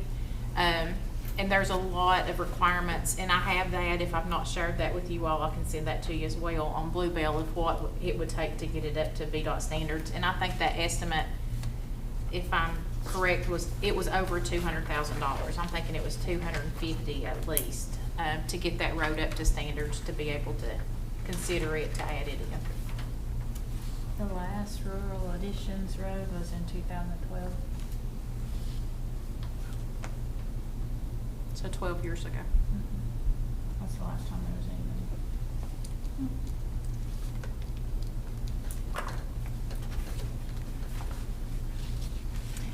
And as far as the 6-year plan, I've heard from Miss Addington, maybe, and I've heard from Mr. Castile, Cox Chapel Road, and I've heard from Mr. Skeen, and I've heard from Miss Glover. Darrell, do you know a road? I don't think I have one that I know of. Bill, you didn't find me one, did you? No. There's not one in District 4. Everything I found was private drive. Yeah, me too. Do you know yet, Chris? I'm just gonna go with Fort Bragg. Looked at it and the housing situation and traffic throughput. I think that's pretty good. I sent all 4 to VDOT, so we'll see how the estimates come back. Yeah. Your other roads that you've sent me, VDOT has them, and they're working on the estimates as well for those, so we'll know what they look I'd like. like to see the data on it, but Yeah. I'm pretty sure I know how it's going. I have one, but it wouldn't qualify because there's no houses on it. It's got to be traffic of 50 cars a day, too, I Oh, believe. no, that won't qualify. I don't know what he's talking about. It won't qualify. Every time it comes to flood, it washes out. Okay. So we'll see how that comes back. I think they're wanting to have the public hearing in May. We may have to do it in June, just to get everything, and you all have to decide who's going first, which road goes first. So we'll probably have to do that in May, and then let them put that on the plan, and then we'll have the public hearing. Last time we done that, we rated them somewhere, didn't we? Yeah, Everybody everybody rated? did a Yeah. road, and then you voted on each other's roads. Like, you decided who you were voting for, like number 1, 2, 3, 4, 5, 6, 7. And then we tallied those up, and who had the highest, you could do highest or lowest, and we put them on the plan in that order. And if they only took, like, had the money for 1 or 2 roads this year, then whatever ranking they were carried over till next year, and then those roads were put on then. And they're all On there now. So if you want to go with that same process, you can, or if you have a better idea, we can I discuss. think that worked good. Just It whatever worked well. works. It did. It was fair, Yeah. I think. Yeah, because you're voting on each other's You're on voting on what, each other. I'll you know, check again, but I you'll don't have think the I data, you know, for how many houses and, or how many cars per day type situations, and decide on each other's.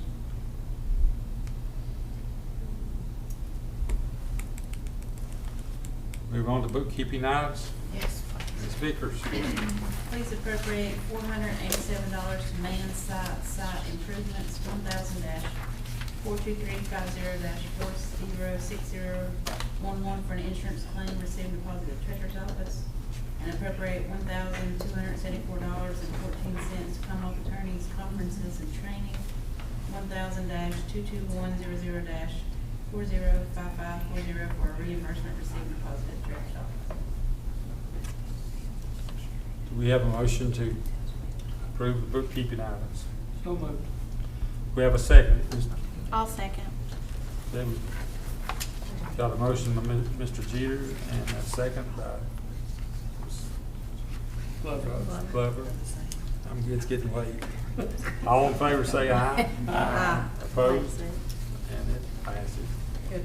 And please accept Litter Control Virginia DEQ grant FY 2024, and if accepted, please appropriate $1,000 in the established expense code for grant supplies, 1000-35800-406010, and that money has been received and deposited at the Treasurer's Office. We have a motion to So accept moved. this. Ms. Addington made a motion. Do we have a second? Second. All in favor say aye. Aye. Opposed?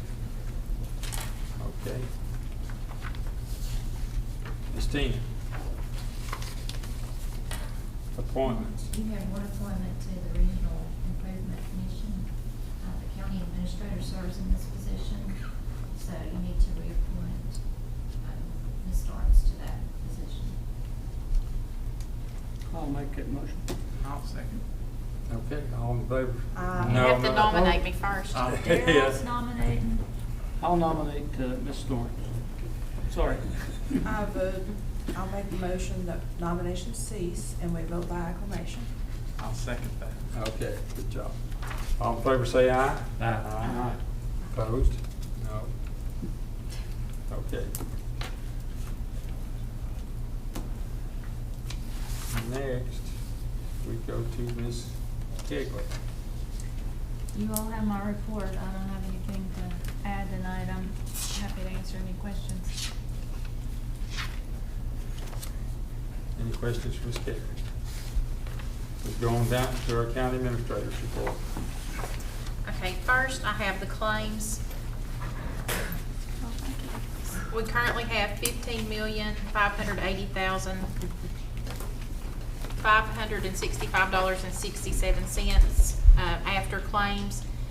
We looked and done some thinking back on how we wanted to present that. Last month, we showed that as 5 million something because we had that 10 million invested. That money is available for us to get a hold of, so we've decided to put it back in as available cash. So that's your new number. That looks better. Just for you, Darryl. Then your comparison report, we are ahead of where we were at this time last year, and that is because the school system hasn't drawn their money down, so that's the reason for the change. Much they like for a lot. All of it. All of it. But we do have it invested, so I'm not pushing. I mean, we're making money on it, but. I bet you're gonna give it back. Yeah. So then for I'll claims. hold my breath. You have your list of over 5,000 amounts. We did disperse the ATL money for fire departments that comes from the state, so that's a lot of those that's on the list, the 11,263.29. If you see anything you've got questions about, just let me know. There's two big ones on here for hill construction. Those are for the Upper Cliff Mountain Phase 2 DHCD grant that we have. So those are $105,877.50 and $129,979.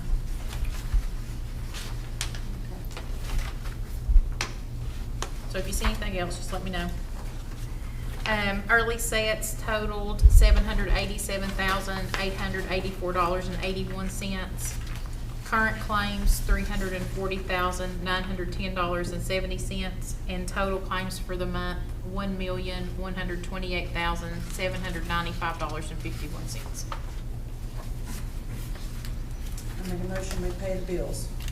Ms. Eddie has made a motion. Do we have a second? I'll second. Darrell seconds. All in favor say aye. Aye. Opposed?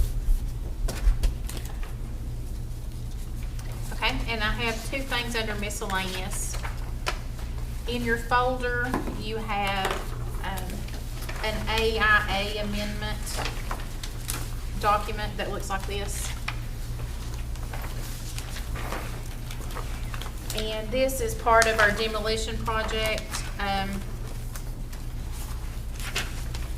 It's $14,700. It would come from ARPA funds to pay for it, and it would be to monitor our asbestos or hazardous material abatement from the old jail and the annex buildings.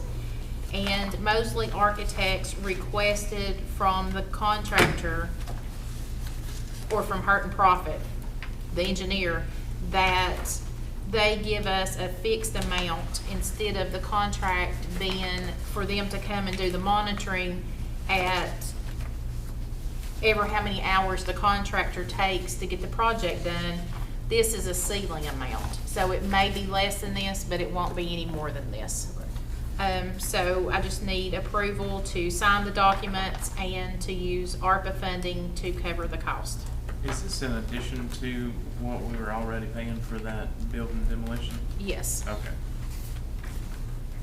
Need a motion to approve this. So moved. Darrell made a motion. Do we have a second? I'll say. You second. Sorry. Second. All in favor say aye. Aye. Opposed?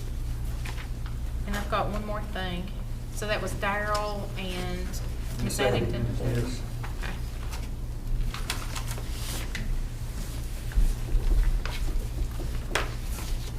This is just something I wanted to ask you all about tonight. It's in your folder as well. It's the very last page after, I think I put it in the same spot for everybody.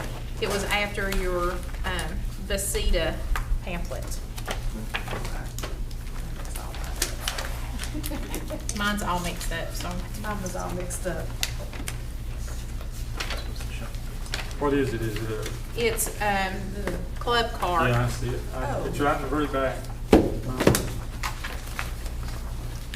So if you were on the capital improvement committee, you know about the request for new golf carts. Our current golf carts are 9 years old this year, and they are 2015s. We have received 3 quotes on getting new golf carts. This club car is the cheapest by quite a bit, actually. I've got some notes on my tablet. Let me find them.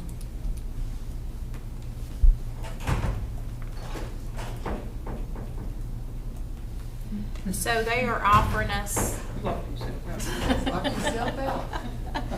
a new golf cart is $6,470, and they are offering us a trade-in of $2,400 each. So each golf cart is costing us $4,070. If the other companies that we have had priced is Yamaha, they're $6,100 each, $1,300 trade-in. Easy Go is $6,309 each with $1,500 trade-in. So Club Car is offering us a really good deal. If we have to wait until later this year or the next year, we're looking at probably another $20,800 to wait. That's a great deal. Just because of the trade-in value being so high, I think this is a really good opportunity to go ahead and get those golf carts. They did score really well in the capital improvement scoring. And to pay for it, you can finance them, but the documents show that that would be $26,161 a year for 5 years for a total of $130,806. That would cost us $22,586 to finance.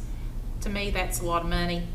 I did look, rates now for financing 6 to 7%. That would save us just a couple $1,000. So we're still looking at around $20,000 if we went out to bid to finance those golf carts. So if it's something you would be interested in, the club cars did come in last week. They have them on site now. If you wanted to go ahead and purchase them, we could use our interest that we are drawing from the LGIP to cover them this year, because that money has not been budgeted.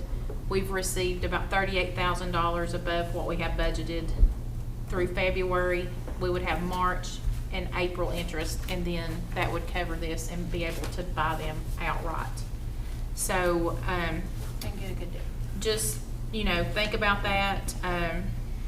I don't know how long they would have those club cars on site, but they're ready to go if we did want to purchase them. I know that's a big hit, but I know with them being 9 years old, our trade-in value is going to keep going down the longer we have them. We're to the point where they need oil changes and some new tires, and that's going to cost about $3,000. We've also talked about raising the golf cart rental rate. That would help offset some of this. We currently charge $14 for 9 holes, $25 for 18 holes. I talked to Derek today. We discussed $28 for 18 holes and $16 for 9 holes. So that would add us about $5,000 extra in golf cart rental, and that's where the majority of our money comes from at the park, is golf course rental. The last 2 years, the golf course has brought in about $70,000, which so far this year they're on track to even do better than that. A lot of people's out playing, so if you offer them, a nicer ride, you've got to be in good shape to walk playing at Scott County Park. Yes. So these golf carts are a must if you're in my condition and you want to play golf. So I just wanted to present that tonight and see if it would be something you'd be interested in entertaining while we can get the club cars at this price.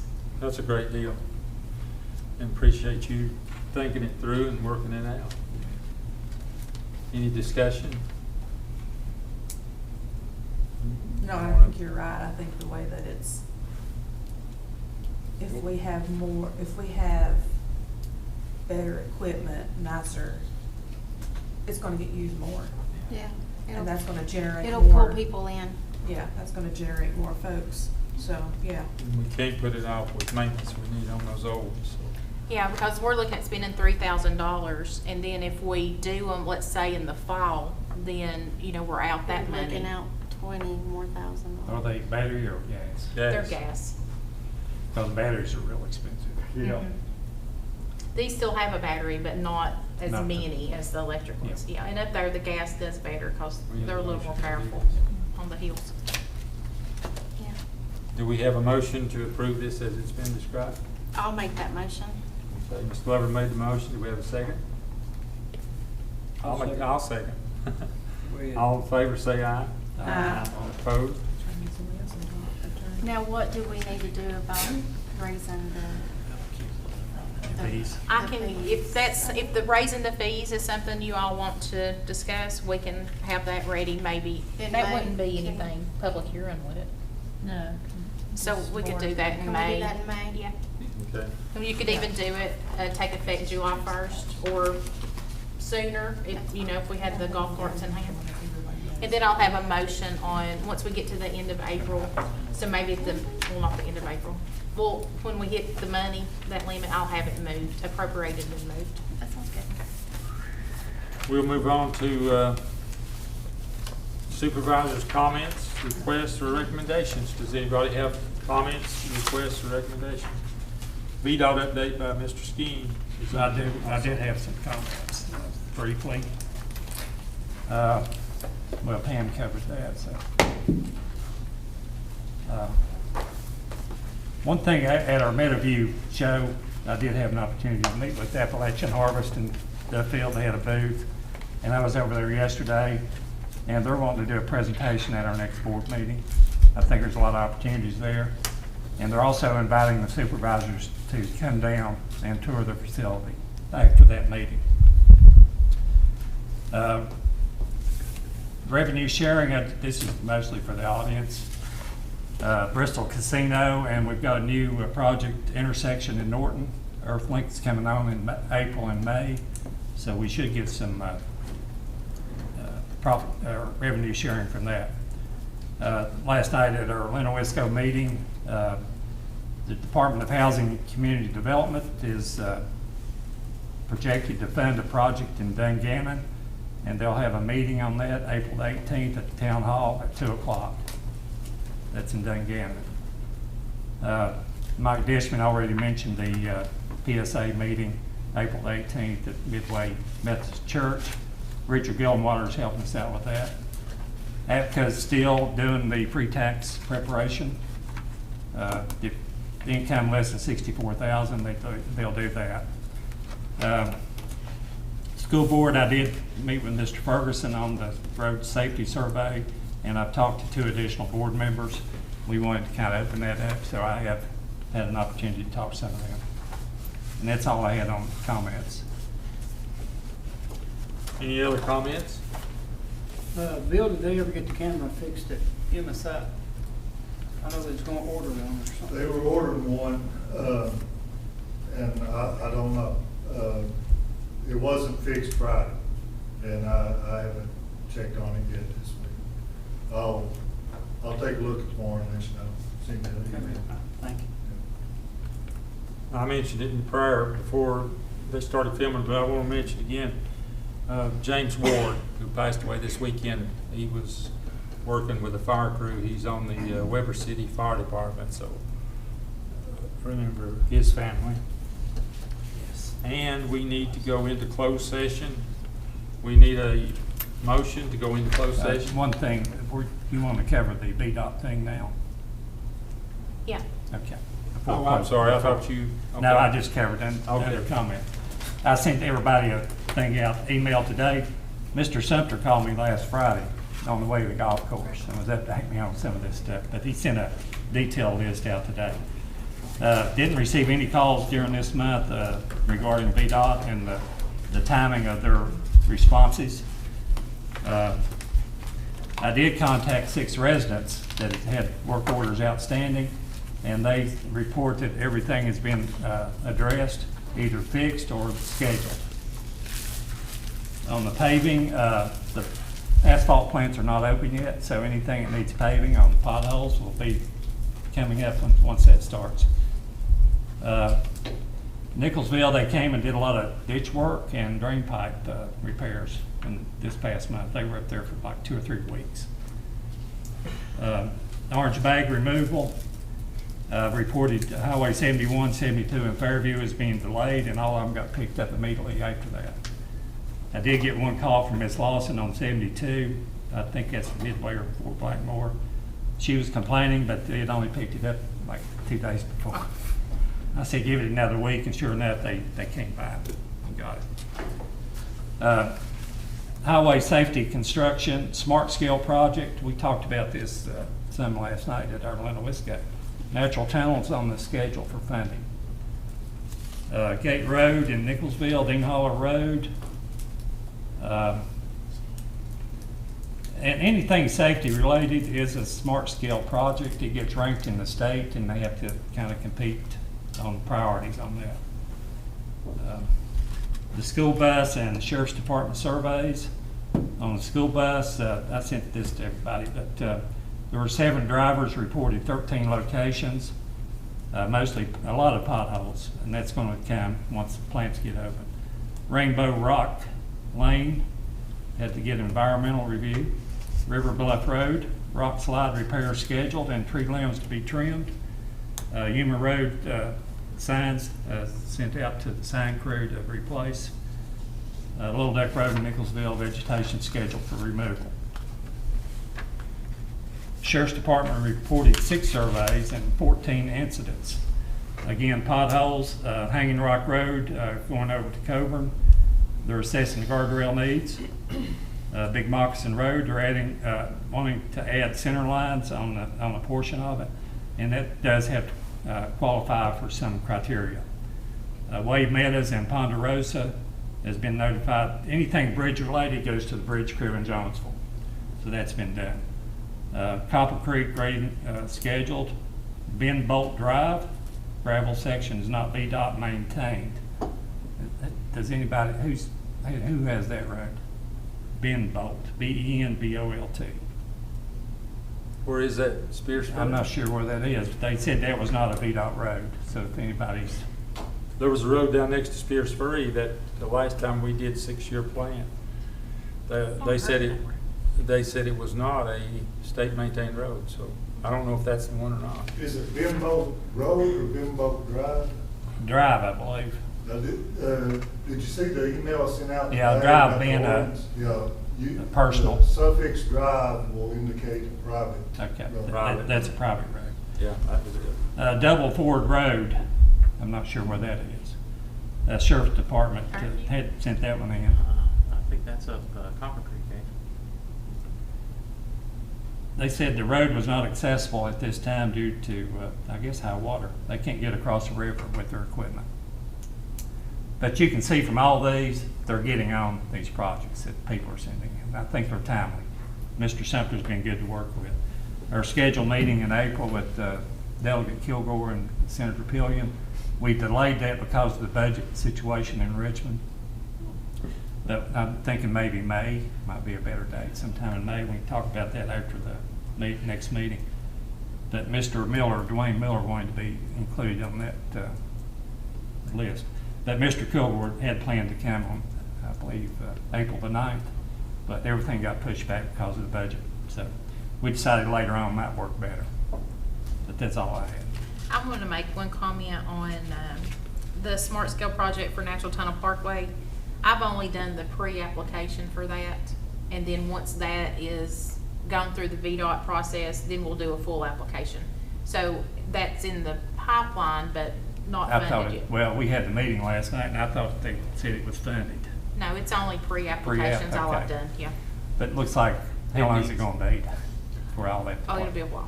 Okay. Because when Smart Scale, like VDOT reviews that, and then we'll have a window to do the full application, and then they score that, and then it'll be Okay. I several misunderstood. years later, yeah. I misunderstood. Yeah, Natural Tunnel needs some work on it. Yeah. There's been a few fatalities in 2023. There's been a lot of wrecks right there, so that's unfortunate, Right. but it will score the project higher. Hope you get some work. Okay, we need to go into closed session. We need a motion to go into closed I'll session. make the motion, we go to closed session. Ms. Addington made the motion. Do we have a second? You have to read something, don't you? Yeah. Do we have a second? Mr. Castile seconded. We have one item to go into closed session on a motion by Ms. Addington, duly seconded by Mr. Castile. This board hereby enters into closed session pursuant to Virginia Code Section 2.2-3711 to discuss A.3 real estate. Being in Gate City. Being in Gate City, yes. All in favor, say aye. Aye. Opposed? We could almost do it here.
And second by Michelle, was that right? Yeah.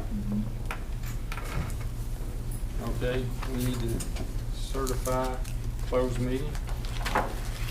Whereas the Scott County Board of Supervisors has convened a closed meeting on this date pursuant to an affirmative recorded vote and in accordance with the provisions of the Virginia Freedom of Information Act.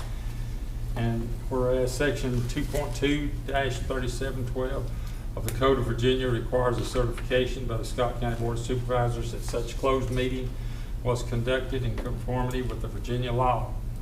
Now therefore be it resolved that the Scott County Board of Supervisors hereby certifies that to the best of each member's knowledge, one, only public business matters lawfully exempted from open meeting requirements by Virginia law were discussed in the closed meeting to which this certification resolution applies, and two, only such public business matters as were identified in the motion convening the closed meeting were heard, discussed, or considered by the Scott County Board of Supervisors.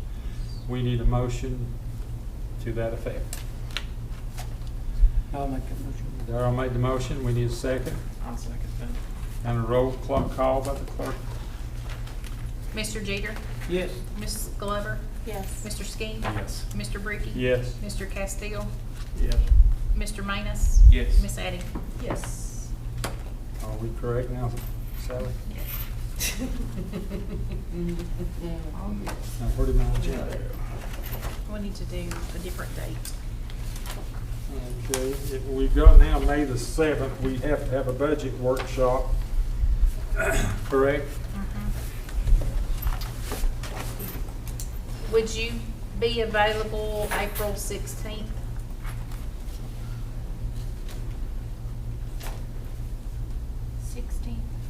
Yeah. Yes, In I the would. afternoon. Yes, I will. Michelle, are you off? I'm on a new crew, so I'm on crew 2 now.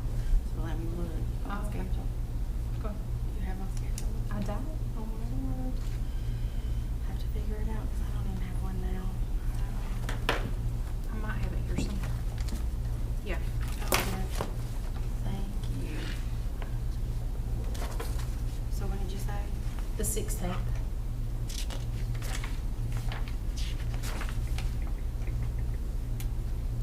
I'm off. What time? What works?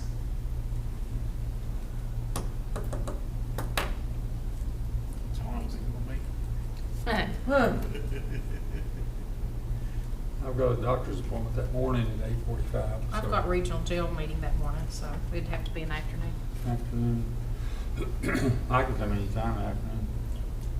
Could y'all come at 3? Yeah, I can do 3. It's 3 o'clock on April 16th, okay? For the budget workshop, right? Yep. It's a Tuesday. And then we'll adjourn till April the 16th at 3 o'clock. We need a motion for that. I'll make that motion. Mr. Manus made the motion. We have a second. I'll second. Darrell, second. All in favor say aye. Aye.